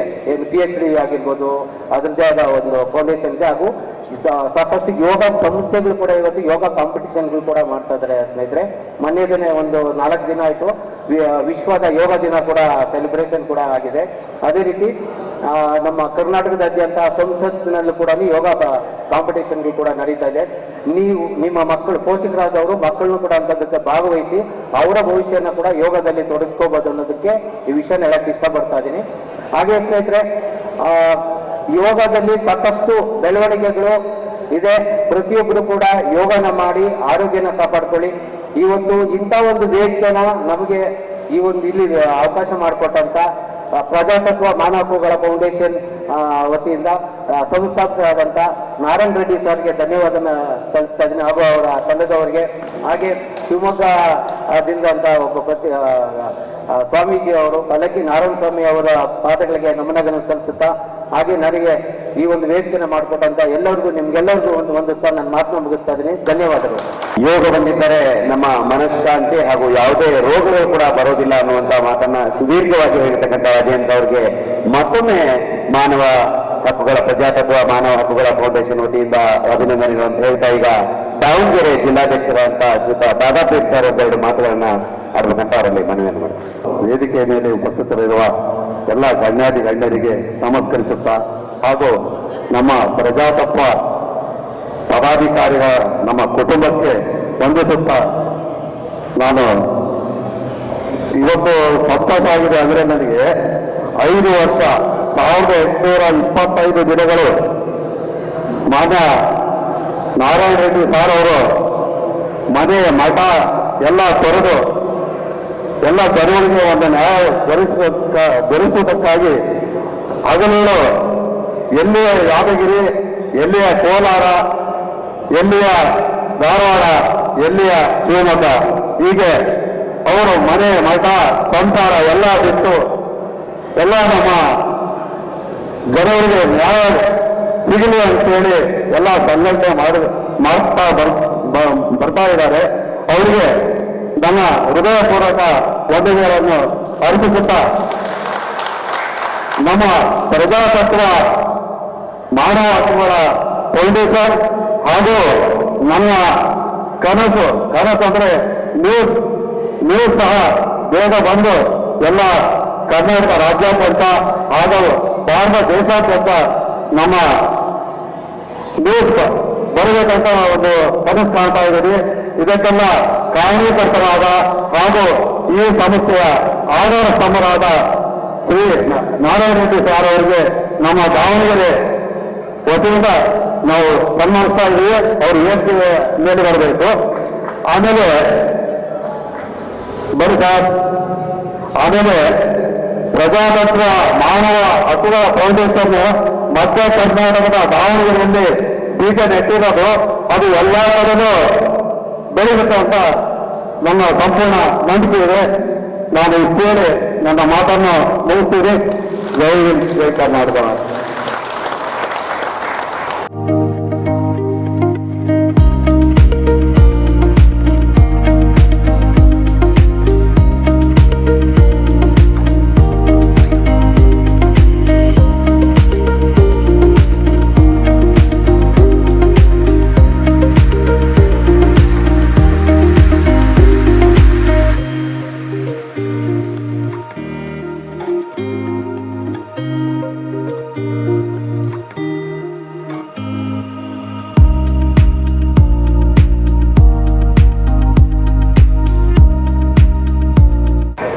ವೇದಿಕೆ ಮೇಲೆ ಆಸೀನರಾಗಿರುವಂತಹ ನಾರಾಯಣ ಸ್ವಾಮೀಜಿಯವರ ಪಾದಾರವಿಂದಕ್ಕೆ ನಮಸ್ಕರಿಸುತ್ತಾ ಹಾಗೂ ಪದಾಧಿಕಾರಿಗಳು, ಪ್ರಜಾತತ್ವ ಮಾನವ ಹಕ್ಕುಗಳ ಫೌಂಡೇಶನ್ನ ನಿರ್ದೇಶಕರಾಗಿರುವಂಥ ಎಲ್ಲರಿಗೂ ನಮಸ್ಕರಿಸುತ್ತಾ ಹಾಗೂ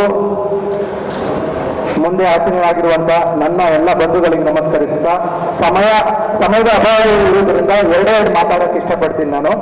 ಇವತ್ತೆಲ್ಲರೂ ಮಾನವ ಹಕ್ಕುಗಳ ಆಯೋಗದ ಬಗ್ಗೆ ತುಂಬಾ ಕೇಳಿದಿರ.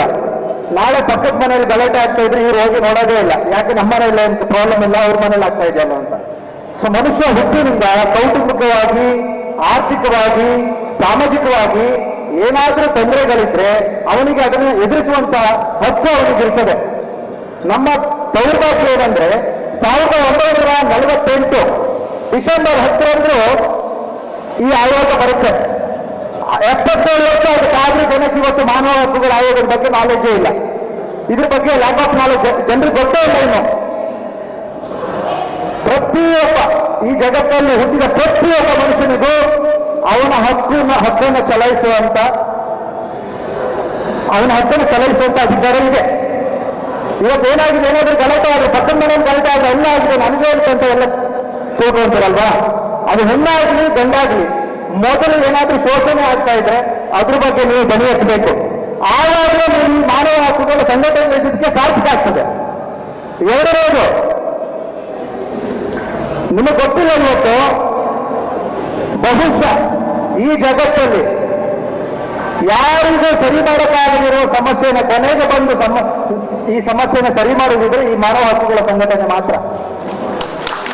2 ದೇಶಗಳ ಮಧ್ಯೆ ಗಲಾಟೆ ಆಗ್ಬೋದು, ಯಾರಿಗೂ ಆಗಲ್ಲ ಅಂದ್ರೆ ಕೊನೆಗೆ ಬರೋದು ವರ್ಲ್ಡ್ ಹ್ಯೂಮನ್ ರೈಟ್ಸ್ ಕಮಿಷನ್ ಅಲ್ಲಿ ಎಂಟ್ರಿ ಆಗುತ್ತೆ. ನಮಗೆ ಆದ ಸುಪ್ರೀಂ ಕೋರ್ಟ್ ಇದೆ, ಜಡ್ಜ್ ಇದ್ದಾರೆ, ನಮಗೆ ಆದ ಲಾಯರ್ ಇದ್ದಾರೆ. ಯಾವ್ದಾದ್ರು ಸಮಸ್ಯೆ ಆದ್ರೆ ಕೆಲವರು ಹೋಗ್ಬೇಕಾದ್ರೆ ಸೆಷನ್ ಕೋರ್ಟ್, ಸಣ್ಣ ಸಣ್ಣ ಕೋರ್ಟ್ಗಳಿಗೆ ಹೋಗ್ಬೇಕಾಗತ್ತೆ. ಬಟ್ ನಾವು ಹಾಗಲ್ಲ.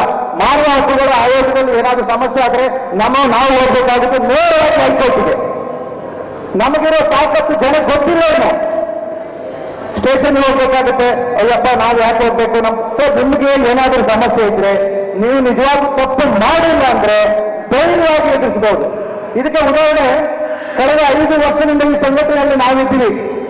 ನಮ್ಮ ಸನ್ಮಾನ್ಯ ಈ ಪ್ರಜಾತತ್ವ ಮಾನವ ಹಕ್ಕುಗಳ ಫೌಂಡೇಶನ್ ಅಧ್ಯಕ್ಷರಾದ ನಾರಾಯಣ ರೆಡ್ಡಿ ಸರ್ ಇಲ್ಲೇ ಇದ್ದಾರೆ. ಸ್ನೇಹಿತರೆ, ಇಲ್ಲಿ ತನಕ ಸುಮಾರು 5 ವರ್ಷದಲ್ಲಿ 100 ಕುಟುಂಬಗಳನ್ನು ಒಂದು ಮಾಡಿದ್ದೀವಿ. ಆ ಕೀರ್ತಿ ನಮಗಿದೆ. ಗಂಡ ಹೆಂಡತಿ ಜಗಳ ಇರ್ಬೋದು, ಅಕ್ಕಪಕ್ಕದವ್ರ ಗಲಾಟೆ ಇರ್ಬೋದು, ಏನೇ ಇರ್ಬೋದು. ಇವತ್ತು ಕೂಡ 5 ಮಕ್ಕಳಿಗೆ ನಮ್ಗೊಂದು ಕಾರ್ ಬಂತು. ಸರ್, ನಾನು ಕರೆಕ್ಟಾಗಿ ನಿಯತ್ತಾಗಿ ಕಾರಿನ EMI ಕಟ್ಕೊಂಡು ಹೋಗಿದ್ದೀನಿ. 2 EMI ಕಟ್ಲಿಕ್ಕಿದೆ, ಆದ್ರೂ ನಾನು ಕಾರ್ ಸೀಸ್ ಮಾಡಿದ್ದೀನಿ, ನಾನು ಫ್ಯಾಮಿಲಿ ಜೊತೆ ಊರಿಗೆ ಹೋಗ್ತಾ ಇದ್ದೀನಿ ಅಂತ ಇಮಿಡಿಯೇಟ್ ಆಗಿ ನಾವು ಕಾಲ್ ಮಾಡಿದ್ದೀವಿ. ಇಮಿಡಿಯೇಟ್ ಆಗಿ ಅವರು ಬಿಟ್ಟು ಕಳಿಸಿದ್ದಾರೆ ಅಂದ್ರೆ ಅದು ಮಾನವ ಹಕ್ಕುಗಳ ಆಯೋಗ ಇರೋ ತಾಕತ್ತು. ಸ್ನೇಹಿತರೆ, ಇಲ್ಲಿ ಪ್ರತಿಯೊಬ್ಬರು ಒಂದು ತೋಲ್ಕೊಂಡಿದ್ದಾಗೆ. ಇನ್ನೊಂದು ಖುಷಿ ಏನಪ್ಪ ಅಂದ್ರೆ, ಜಾತಿ ಭೇದ ಮತ ಎಲ್ಲದಕ್ಕೂ ಮೀರಿದ ಒಂದು ಸಂಘಟನೆ ಅಂದ್ರೆ ಈ ಮಾನವ ಹಕ್ಕುಗಳ ಸಂಘಟನೆ. ಇಲ್ಲಿ ನೋಡಿ, ನಮ್ಮ KR ಆತ್ಮ ಸ್ನೇಹಿತರು KR ಪಕ್ಷದವರು ಇದ್ದಾರೆ. ನನಗೆ ತುಂಬಾ ಬಹಳ ಹೆಮ್ಮೆ ಇದೆ ರವಿಕೃಷ್ಣ ರೆಡ್ಡಿ ಅವರ ಬಗ್ಗೆ. ಅವರ ಮುಖಕ್ಕೆ ಭೇಟಿ ಆಗಿದ್ದೀನಿ. ರೈತ ಸಂಘಟನೆಯವರು ಇದ್ದಾರೆ, ಎಲ್ಲ ಬಂಧುಗಳು ಇಲ್ಲಿದ್ದಾರೆ. ಬಟ್ ಬೇಜಾರಿನ ಸಂಗತಿ ಅಂದ್ರೆ, ಇದು ಕೇವಲ KGFಗೆ ಕೇವಲ ಇನ್ನೊಂದು ಸ್ಥಳಕ್ಕೆ ಸೀಮಿತವಾಗಿರಬಾರ್ದು. ದೇಶದ ಮೂಲೆಗಳಲ್ಲಿ ಸಂಘಟನೆ ತಲೆ ಇಡಬೇಕು. ಸ್ನೇಹಿತರೆ, ಯಾರಾದ್ರೂ ತಪ್ಪು ಮಾಡೋ ಮೊದಲು 4 ಸಲ ಆಲೋಚನೆ ಮಾಡಬೇಕು. ಯಾರೂ ಬಂದಿಲ್ಲ ಅಂದ್ರೆ ಕೊನೆಗೊಂದು ಮಾನವ ಹಕ್ಕುಗಳ ಸಂಘಟನೆಯವರು ಬಂದು ನಮ್ಮನ್ನು ಕೇಳ್ತಾರೆ ಅನ್ನೋ ಭಯ ಪ್ರತಿಯೊಬ್ಬ ಮನುಷ್ಯನಿಗೆ ಇರಬೇಕು. ಮಾಡಬಹುದಲ್ಲ ಸ್ನೇಹಿತರೆ? ಕೈ ಜೋಡಿಸೋದಲ್ಲ, ಎಲ್ಲರೂ ಕೈ ಜೋಡಿಸೋದ. Thank you. ಇಲ್ಲಿ ತನಕ ನನಗೆ ಮಾತಾಡಲಿಕ್ಕೆ ಅವಕಾಶ ಕೊಟ್ಟಂತ ತಮ್ಮೆಲ್ಲರಿಗೂ ಒಂದಿಸ್ತಾ ನನ್ನೆರಡು ಮಾತನ್ನ ಮುಗಿಸ್ತಾ ಇದ್ದೇನೆ. Thank you.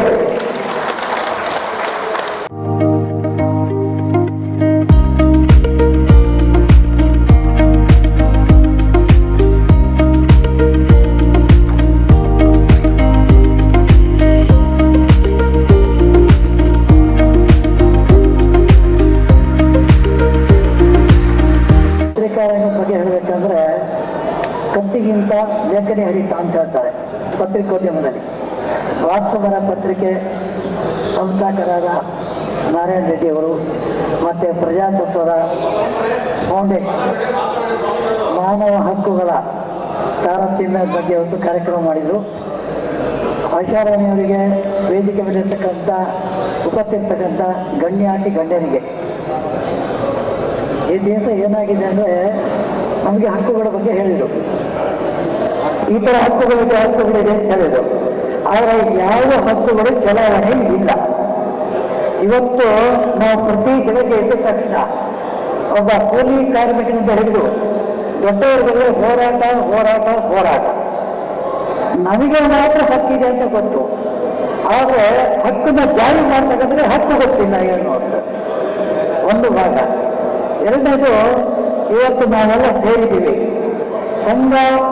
ಸಂಘಟನೆಗಳು ಕಟ್ಟೋದು ತುಂಬ ಕಷ್ಟ. ಸಂಘಟನೆಗಳಲ್ಲಿ ಯಾವುದೇ ರೀತಿಯಲ್ಲಿ ಕೂಡ ಹೊರಕು ಬರಬಾರದು. 10ರಿಂದ 3 ತೆಗೆದು ಹೇಗೆ ನಾವು ಬಟ್ಟೆ ಮಾಡ್ತೀವೋ ಅಷ್ಟು ಒಗ್ಗಟ್ಟು ನಮ್ಮ ಸಂಘಟನೆಯಲ್ಲಿ ಬರಬೇಕು. ಮತ್ತೆ ಸುಮಾರು 4,000 ಪದಾಧಿಕಾರಿಗಳಿದ್ದಾರೆ. ಹೌದಾ? 4,000 ಪದಾಧಿಕಾರಿಗಳಿದ್ದಾರೆ ಅಂತಂದ್ರು. ಆದರೆ ಪ್ರತಿ ಪದಾಧಿಕಾರಿಗಳು ಒಂದೊಂದು ಊರಿನಲ್ಲಿ 4 ಅಂತ ಗುಂಪು ಮಾಡಿಕೊಂಡು ಪ್ರತಿ ಶಾಲೆಗೆ ಭೇಟಿ ಕೊಟ್ಟು, ಯಾಕಂದ್ರೆ ಮಕ್ಕಳಿಗೆ ವಿಷಯದ ಜ್ಞಾನ ಬಹಳ ಮುಖ್ಯ. ಈ ಮಾನವ ಹಕ್ಕುಗಳ ವಿಚಾರದಲ್ಲಿ ಮಕ್ಕಳಿಗೆ ವಿಷಯದ ಜ್ಞಾನ ಬಹಳ ಮುಖ್ಯವಾಗಿರ್ತಕ್ಕಂಥದ್ದು. ಅವರಿಗೂ ಇದನ್ನು ಅರ್ಥ ಮಾಡಿಸ್ಬೇಕು. ಅವರ ವಯಸ್ಸಿಗೆ ತಕ್ಕ ಹಾಗೆ ನಾವು ಅವರ ಭಾಷೆಯಲ್ಲಿ ಅದನ್ನು ಹೇಳಬೇಕು. ಅವರು ಮುಂದೆ ಅನುಸರಿಸ್ಕೊಂಡು ಹೋಗ್ಬೇಕಾಗಿದೆ.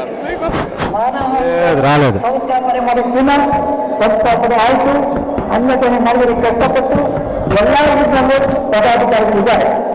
ಆದರೆ ಇದು ಇಲ್ಲಿಗೆ ಮುಗಿಬಾರದು, ಮುಂದೆ ಎಲ್ಲರೂ ಮುಂದುವರಿಸಿಕೊಂಡು ಹೋಗಬೇಕು. ಇದು ಹೆಸರಾಗಿ ಬೆಳೆಯುತ್ತೆ. ಪ್ರಜಾತಂತ್ರ ಮಾನವ ಹಕ್ಕುಗಳ ಫೌಂಡೇಶನ್ ಏನಿದೆ ಅದು ಹೆಮ್ಮರವಾಗಿ ಬೆಳೆಯಬೇಕು. ಇವತ್ತು ಮಾತ್ರ ನಾವು ಕಾರ್ಯಕ್ರಮ ಮಾಡಿದ್ದೆ, ಬಹಳ ಚೆನ್ನಾಗಾಯಿತು, ನಾವೆಲ್ಲರೂ ಸನ್ಮಾನ ಮಾಡಿದೆ ಅಂತ ಹೇಳ್ತಕ್ಕಂಥದ್ದು ನಮ್ಮ ಸಂತೋಷಕ್ಕೆ. ಆದರೆ ಈ ಸನ್ಮಾನಕ್ಕಿಂತ ಮುಂದಿನ ಪೀಳಿಗೆ ಉತ್ತೇಜಿತರಾಗಿ ನಾವೇ ಇದನ್ನು ಮಾಡಬೇಕು, ನಡ್ಕೊಂಡು ಹೋಗಬೇಕು, ನಮಗೂ ಇದ್ರ ಬಗ್ಗೆ ಮಾಹಿತಿ ಬೇಕು ಅಂತೇಳಿ ನಮ್ಮ ಪದಾಧಿಕಾರಿಗಳಲ್ಲಿ ಪ್ರತಿಯೊಂದು ಊರಲ್ಲಿ ಪ್ರತಿ ಶನಿವಾರ ಆಗಿ ಯಾವತ್ತೂ ಪುರುಷಕ್ಕೆ 4 ಒಂದು ಗುಂಪು ಮಾಡಿ ಪ್ರತಿಯೊಂದು ಮಕ್ಕಳಿಗೆ ಇದನ್ನ ವಿವರವಾಗಿ ತಿಳಿಸೋದ್ರಿಂದ ಮಾನವ ಹಕ್ಕುಗಳ ಬೆಳವಣಿಗೆ ಉಂಟಾಗದೆ ಏನು ಹಕ್ಕಿದೆ, ಏನು ಇಲ್ಲ, ಏನು ನಮಗೆ ದಕ್ಕಿದೆ, ಏನು ಎತ್ತುತ್ತಾ ಇಲ್ಲ, ಯಾತಕ್ಕಾಗಿ ಹೋರಾಟದ ಉದ್ದೇಶಗಳೇನು, ನಾವು ಯಾತಕ್ಕೆ ಹೋರಾಟ ಮಾಡ್ತಾ ಇದೀವಿ, ನಮ್ಮ ಹಕ್ಕು ಹೋರಾಟ, ಬರೀ ಹೋರಾಟ ನಮ್ಮ ಹಕ್ಕ, ಆದರೆ ಪ್ರತಿಫಲ ಪಡೆಯೋದು ನಮ್ಮ ಹಕ್ಕ ಅಲ್ವಾ ಅಂತ ಪ್ರಶ್ನೆ ಕೇಳಿದರೆ ಹಕ್ಕು ಪ್ರತಿಯೊಬ್ಬ ಮಾನವರಿಗೂ ಕೂಡ ಗೊತ್ತಿರಬೇಕು. ಆಡಳಿತ ನಡೆಸೋರಿಗೂ ಗೊತ್ತಿರಬೇಕು, ಸಾರ್ವಜನಿಕರಿಗೂ ಗೊತ್ತಿರಬೇಕು, ಪ್ರಜೆಗಳಿಗೂ ಗೊತ್ತಿರಬೇಕು. ಪ್ರಜಾತತ್ವ ಅಂತ ಒಂದು ಪ್ರಜೆಗಳಲ್ಲಿ ತತ್ವ ಸಿದ್ಧಾಂತ ಇದೆ. ಅದನ್ನು ಅರ್ಥಕೊಂಡು ನಾವು ಅದಕ್ಕೆ ಉತ್ತಮವಾದ ಬೆಲೆಯನ್ನು ಕಟ್ಟಿ ಮಾನವ ಹಕ್ಕುಗಳ ಕಾಯ್ದೆಯನ್ನು ಉಲ್ಲಂಘನೆ ಆಗದಿದ್ದಂತೆ ನೋಡಿಕೊಳ್ಬೇಕಾಗಿದೆ. ಇವತ್ತು ಎಷ್ಟು ಒಂದು ಶಿಕ್ಷೆ ಕೊಡಬೇಕು ಅಂದರೆ ಹೋರಾಟ, ಒಂದು ತಜ್ಞಾನವೇ ಹೋರಾಟ, ಒಂದು ಪರಿವರ್ತನೆ ಹೋರಾಟ, ಎಲ್ಲವೂ ಹೋರಾಟ ಹೋರಾಟ ಹೋರಾಟ. ನಮ್ಮ ಜೀವನದಷ್ಟು ಹೋರಾಟ ಆದರೆ ಮುಂದಿನ ಮಕ್ಕಳ ಪ್ರಜೆಗಳ ದೇಶದ ಮುಂದಿನ ದೇಶದ ಮಕ್ಕಳ ಗತಿ ಏನು? ಅದಕ್ಕಾಗಿ ಸಮಯ ಹೆಚ್ಚಾಗಿದೆ, ಹೆಚ್ಚು ನಾನು ಮಾತಾಡೋದಿಲ್ಲ. ಇದಿಷ್ಟು ಉಪಯುಕ್ತವಾದ ಮಾಹಿತಿ ಕೇಳಬೇಕು. ಎಲ್ಲ ಪದಾಧಿಕಾರಿಗಳಿಗೂ ಕೂಡ, ಎಲ್ಲ ಅತಿ ಗಣ್ಯರಿಗೂ ಕೂಡ ನಾವು ಹೇಳಬೇಕು, ಯಾರು ಎಲ್ಲೆಲ್ಲಿ ಗುರುತಿಸ್ತಾರಂತೆ ಆಗ ಹೇಗೆ ಪೇಷಂಟ್ ಪಾಠ ಮಾಡ್ತಾರೋ ಅದೇ ರೀತಿಯಾಗಿ ನಿಮ್ಮ ಕಾಲಾವಕಾಶದಲ್ಲಿ ಮಕ್ಕಳಿಗೆ 4 ಮಾನವ ಹಕ್ಕುಗಳ ಬಗ್ಗೆ ದಿನಕ್ಕೆ ವಾರಕ್ಕೆ 4ರಂತೆ ವಿವರಣೆ ತಿಳಿಸಿಕೊಡಿ. ಆಗ ಅವುಗಳು ರುಚಿ ಹೋಗ್ತಾರೆ. ಮಾನವ ಹಕ್ಕುಗಳು ಯಾರಿಗಿದೆ? ಹೋರಾಟ ಮಾಡೋದಿದೆ. ಬಾಕಿಯವರ ಹಕ್ಕು ಹೋರಾಟ, ಮಕ್ಕಳ ಹಕ್ಕು ಉಂಟು, ಕಾಯ್ದೆ, ಮಕ್ಕಳ ಹಕ್ಕು ಕಾಯ್ದೆ ಉಂಟು. ಆ ಮಕ್ಕಳಿಗೆ ಎಷ್ಟು ನ್ಯಾಯ ಸಿಕ್ಕಿದೆ? ಎಲ್ಲಿ ಸಿಗ್ತಾ ಇದೆ ನ್ಯಾಯ? ಇನ್ನೇನು ಹೋರಾಟ ಮಾಡಿದ್ರೆ ನ್ಯಾಯ ಸಿಗಲು ಡಿಕ್ಲೇರ್ ಮಾಡಲಿಲ್ಲ, ನ್ಯಾಯ ಸಿಕ್ಕಬೇಕು ಅಂತ ಬರಲಿಲ್ಲ, ಹೋರಾಟ. ಆದ್ದರಿಂದ ಪ್ರತಿಯೊಂದು ಕಾಯ್ದೆ, ಪ್ರತಿಯೊಂದು ಹಕ್ಕುಗಳಿಗೂ ನಮಗೆ ಫಲ ಸಿಗಬೇಕಾದ್ರೆ ನಾವು ಮಕ್ಕಳಿಗೆ ಪ್ರೋತ್ಸಾಹಿಸಬೇಕು, ಉತ್ತೇಜನ ಕೊಡಬೇಕು. ಈ ಮಾನವ ಹಕ್ಕುಗಳ ಬಗ್ಗೆ, ಸಮಾಜದ ಸೇವೆಗಳ ಬಗ್ಗೆ ರುಚಿ ಹುಟ್ಟಿಸ್ಬೇಕು. ಒಂದೇ ತಾಯಿಗಳು ಎಲ್ಲ ಏನ್ ಮಾಡ್ತಾರೆ ಅಂತ ಹೇಳಿದ್ರೆ, ಬರೀ ಊಟದ ರುಚಿ ಹೆಚ್ಚಿಸ್ತಾರೆ ಮಕ್ಕಳಿಗೆ. ಇದು ನೀನು ತಿನ್ನು, ನಿನಗೆ ಒಳ್ಳೇದಾಗತ್ತೆ, ನಿನಗೆ ಶಕ್ತಿ ಬರುತ್ತೆ, ನಿನಗೆ ಹಾಗಾಗ್ತಿ, ಹೀಗಾಗ್ತಿ, ಸೂಪರ್ಮ್ಯಾನ್ ಆಗ್ತಿ. ಎಲ್ಲ ಸತ್ಯ, ಸೂಪರ್ಮ್ಯಾನ್ ಆಗ್ತದೆ. ಹಾಳಾಗಲ್ಲ, ತೊಳೆದು ಗದರ ಸುದ್ದಿ ಕಟ್ಬಿಟ್ಟಿದ್ದಾರೆ, ಹಾಳಾಗಕ್ಕಾಗಲ್ಲ, ಸೂಪರ್ಮ್ಯಾನ್ ಆಗ್ತಾವ ಆಗಲ್ಲ. ಅದ್ರ ಬದಲಾಗಿ ನಾಲೆಡ್ಜ್ ಇಸ್ ಪವರ್, ಜ್ಞಾನವನ್ನು ತುಂಬಿ ಮಕ್ಕಳಿಗೆ. ಜ್ಞಾನ ಶಾಲೆ ಕೊಡ್ತಕ್ಕಂಥ ಜ್ಞಾನ ಬೇರೆ, ನಾವು ಸಮಾಜ ಕೊಡ್ತಕ್ಕಂಥ ಜ್ಞಾನ ಬೇರೆ, ಸಮಾಜದೊಳಗೆ ಅಳವಡಿಕೆ ಆಗಿರ್ತಕ್ಕಂಥ ಜ್ಞಾನಗಳು ಬೇರೆ ಬೇರೆ.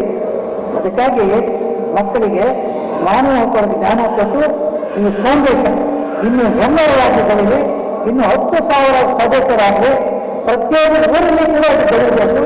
ಇಡೀ ರಾಷ್ಟ್ರಾದ್ಯಂತ ಬೆಳೀಬೇಕು. ರಾಜ್ಯಾದ್ಯಂತ ಅಲ್ಲ, ರಾಷ್ಟ್ರಾದ್ಯಂತ ಬೆಳೆಯುವಂಥ ಪ್ರಯತ್ನ ನೀವೆಲ್ಲ ಮಾಡಿದ್ರೆ ಅದು ನೆರವೇರುತ್ತೆ. ನಿಮ್ಮ ಜೊತೆಗೆ ನಾವಿರ್ತೀವಿ, ನಮ್ಮ ಆಶೀರ್ವಾದ ಇರುತ್ತೆ, ದೈಹಿಕವಾದ ಸಹಕಾರ ನಿಮಗೆ ಯಾವತ್ತೂ ಇರುತ್ತೆ. ಅದು ನೀವು ಮಾಡಿ. ನಿಮಗೆ ಈ ವಿಷಯ ಎಷ್ಟು ಗೊತ್ತಿತ್ತೋ, ಎಷ್ಟು ಬರೋದಾಗುತ್ತೆ ಅದು ಪ್ರಶ್ನೆ ಅಲ್ಲ. ತೆಂಗಿನ ಮಾರು, ತೆಂಗಿನ ಮೊಟ್ಟೆಕಾಯಿಯ ಮಾರು ನಾವು ಪ್ರತಿಯೊಂದನ್ನು ಸಂಸ್ಕಾರ ಮಾಡಿ, ಅಂದ್ರೆ ಸಂಸ್ಕರಿಸ್ತಾರೆ. ಸಂಸ್ಕರಿಸೋದು ಜಾತ್ರೆಯ ಭಾಷೆ, ಸಂಸ್ಕಾರ ಮಾನವನ ಭಾಷೆ. ಸಂಸ್ಕಾರ ಕೊಟ್ಟರೆ ಅದು ಒಂದೊಂದು ಮಾತು ಕೂಡ ಒಂದೊಂದು ಜೊತೆ ಕೂಡಿದ್ರೆ ಮತದಲ್ಲಿರ್ತಕ್ಕಂಥ ಆನೆಯಿಂದ ಕಟ್ಟಾಗ್ತಕ್ಕಂಥ ಶಕ್ತಿ ಅದು ಬರುತ್ತೆ. ಹಾಗೆ ನಮ್ಮ ಸಂಘಟನೆ ಇದೆ. ಸಂಘಟನೆ ಹಿಂದೆ ತುಂಬ ಪರಿಶ್ರಮ ಇದೆ, ತುಂಬ ಕಾಳಜಿ ಇದೆ. ಇದು ಉಳಿಸ್ಕೊಂಡು ಹೋಗ್ಬೇಕು, ಬಳಸ್ಕೊಂಡು ಹೋಗ್ಬೇಕು. ಬೆಳೆಸಿದ್ದಾರೆ, ಎಲ್ಲರೂ ಸೇರಿ ಬೆಳೆಸಿದ್ದಾರೆ, ಎಲ್ಲ ಮಾನವರು ಸೇರಿದ್ದಾರೆ. ಇಲ್ಲಿ ಜಾತಿಗತ ಅಂತ ಅನ್ನೋದಿಲ್ಲ, ಎಲ್ಲ ಮಾನವ ಹಕ್ಕು ಬೆಳೆಸುತ್ತಿದ್ದೀರ. ಇಲ್ಲಿ ಬೇರೆ ಹೇಳ್ತಾರೆ ಇಲ್ಲ, ಮಾನವ ಹಕ್ಕು, ಎಲ್ಲರೂ ಮಾನವ. ಹಾಗೆ ಏನು ಮಕ್ಕಳ ಹಕ್ಕು ಏನಿದೆ, ಮಾನವನ ಹಕ್ಕು, ಗ್ರಾಹಕರ ಹಕ್ಕು ಅಂತೆಲ್ಲ ಇದೆ. ಅದು ಪಡೆಯುವ ಬಗ್ಗೆ ಮಕ್ಕಳಿಗೆ ಒಂದು 5 ನಿಮಿಷ ತಂದೆ ತಾಯಿಗಳಾಗಲಿ, ಯಾರೋ ಸ್ನೇಹಿತರಾಗಲಿ, ಬಂಧು ಬಳಗಾಗಲಿ, ಅಥವಾ ಮನಸ್ಸಿನ ಅತಿಥಿಗಳಾಗಲಿ ಆ ಮಕ್ಕಳಿಗೆ ಕೂರಿಸಿ ಅವರನ್ನು ನಾವು ಕಾನ್ಸಂಟ್ರೇಷನ್ ಇಟ್ಟುಕೊಂಡು ಒಂದು 4 ಚಟುವಟಿಕೆ ಮಾಡಿದರೆ ಸಾಕು. ಅವರ ಬಗ್ಗೆ ಆಸಕ್ತಿ ಬರುತ್ತೆ, ಅವರಿಗೆ ಉತ್ಸಾಹ ಹುಟ್ಟಿಸ್ತಕ್ಕಂಥ ವಿಚಾರ, ವಾಕ್ಯ ಅವ್ರನ್ನ ನಮ್ಮ ವರ್ಷ ತೆಗೆದುಕೊಂಡ ಕೆಪಾಸಿಟಿಯಿಂದ ನಾವು ಹೇಳಬೇಕಾಗತ್ತೆ. ಈಗ ಎಷ್ಟೊಂದು ಕಾಲೇಜುಗಳಿಗೆ ಗೊತ್ತಿಲ್ಲ ಅಂತಂದ್ರೆ ಹೋರಾಟ ಹೋರಾಟ ಹೋರಾಟ, ಯಾತಕ್ಕಾಗಿ ಹೋರಾಟ, ನ್ಯಾಯಕ್ಕಾಗಿ ಹೋರಾಟ, ಅದೆಲ್ಲ ಗೊತ್ತಿರೋದೇ ವಿಚಾರ, ನಾವು ಹೇಳೋದು ಬೇಕಿಲ್ಲ. ಆಮೇಲೆ ಪ್ರತಿಯೊಂದು ಪಕ್ಷ ಇದಾಗಲಿ ಪಂಚಮುಕ್ತ ಅಂತ ಹೇಳ್ತಾ ಇದ್ದೀರಿ, ಎಲ್ಲರೂ ಮಾಡ್ತಾ ಇದ್ದಾರೆ. ಆದರೆ ಅವ್ರು ಹೇಳ್ತಾರೆ ಲಂಚ ತಗೊಳ್ಳೋದು ನಮ್ಮ ಹಕ್ಕು, ಲಂಚ ಕೊಡೋದು ನಿಮ್ಮ ಹಕ್ಕು. ಹೌದಾ? ಅಂದ್ರೆ ಲಂಚ ತಗೊಂಡೇ ತಗೊಂಡಿರ್ತಕ್ಕಂಥ ಒಬ್ಬ ಅಧಿಕಾರಿಗೆ ಇವತ್ತು ಸ್ಪರ್ಧೆ ಕೊಟ್ಟಿಲ್ಲ, ಅದರ ಗೊತ್ತಿರ್ಬೇಕು ನೀವು ಅಲ್ಲ. ಅಂಥದ್ದೆಲ್ಲ ಹೋರಾಟ ಮಾಡಿ ಅವರ ಹಕ್ಕನ್ನ ಅವರಿಗೆ ಕೊಡ್ತಕ್ಕಂಥ ಕಾರ್ಯ ನಿಮ್ಮಿಂದ ನಡೀಲಿ ಅಂತ ಹೇಳ್ಬಿಟ್ಟು ಎಲ್ಲ ಪದಾಧಿಕಾರಿಗಳಿಗೆ, ವೇದಿಕೆ ಮೇಲೆ ಆಸೆಯಿಂದ ಇರ್ತಕ್ಕಂಥ ಬಂದಿರತಕ್ಕಂಥ ಗಣ್ಯಾತಿಗಳಿಗೆ, ಬಹಳ ದೂರದಿಂದ ಊರಿಂದ ಬಂದಿರತಕ್ಕಂಥ ಎಲ್ಲರಿಗೂ ಕೂಡ ದೇವರು ಒಳ್ಳೇದು ಮಾಡಲಿ. ಈ ಉತ್ಸಾಹ ನಿರಂತರವಾಗಿ ನಿಮ್ಮಲ್ಲಿರಬೇಕು. ಇವತ್ತಿನ ಉತ್ಸಾಹ ನಿರಂತರವಾಗಿ ನಿಮ್ಮಲ್ಲಿರಬೇಕು. ಯಾವತ್ತೂ ಅದು ಕುಂದಬಾರದು, ಕಳೆ ಕುಂದಬಾರದು. ಇದು ಉತ್ಸಾಹದ ಚಿಲಿಗೆ ಆಗಿ ಬೆಳಿಬೇಕು. ನಿಮ್ಮ ಉತ್ಸಾಹದ ಚಿಲಿಗೆ ಇನ್ನೊಬ್ಬರಿಗೆ ಪ್ರೇರಣೆ ಆಗಿರ್ಬೇಕು. ಪ್ರೇರಣೆಯಿಂದ ಅವರು ಉತ್ಸುಕರಾಗಿ ಅವರು ನಿಮ್ಮನ್ನು ಸದಸ್ಯರಾಗಬೇಕು ಅಂತ ಹೇಳ್ತಾ ನಮ್ಮ 2 ಮಾತನ್ನು ಮುಗಿಸ್ತಾ ಎಲ್ಲರಿಗೂ ಒಳ್ಳೆಯದಾಗಲಿ ಅಂತ ಪ್ರಾರ್ಥನೆ ಮಾಡ್ತಾ ಇದ್ದೀವಿ.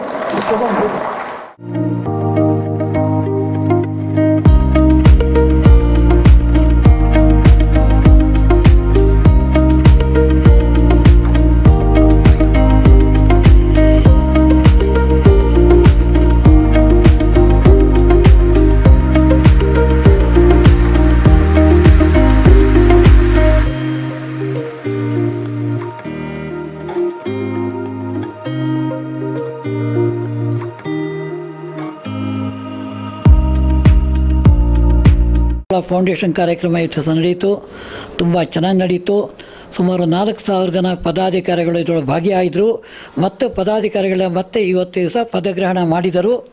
ಕಾರ್ಯಕ್ರಮದಲ್ಲಿ ವಿಶೇಷವಾಗಿ ಇವರಿಗೆ ಎಲ್ಲರಿಗೂ ಅಂದರೆ ಈ ಮಾನವ ಹಕ್ಕುಗಳ ಬಗ್ಗೆ ಮಕ್ಕಳಿಗೆ ನಾವು ಹೆಚ್ಚು ಅವರಿಗೆ ಜಾಗೃತಿ ಮೂಡಿಸುವಂಥ ಕೆಲಸ ನಡೀಬೇಕು.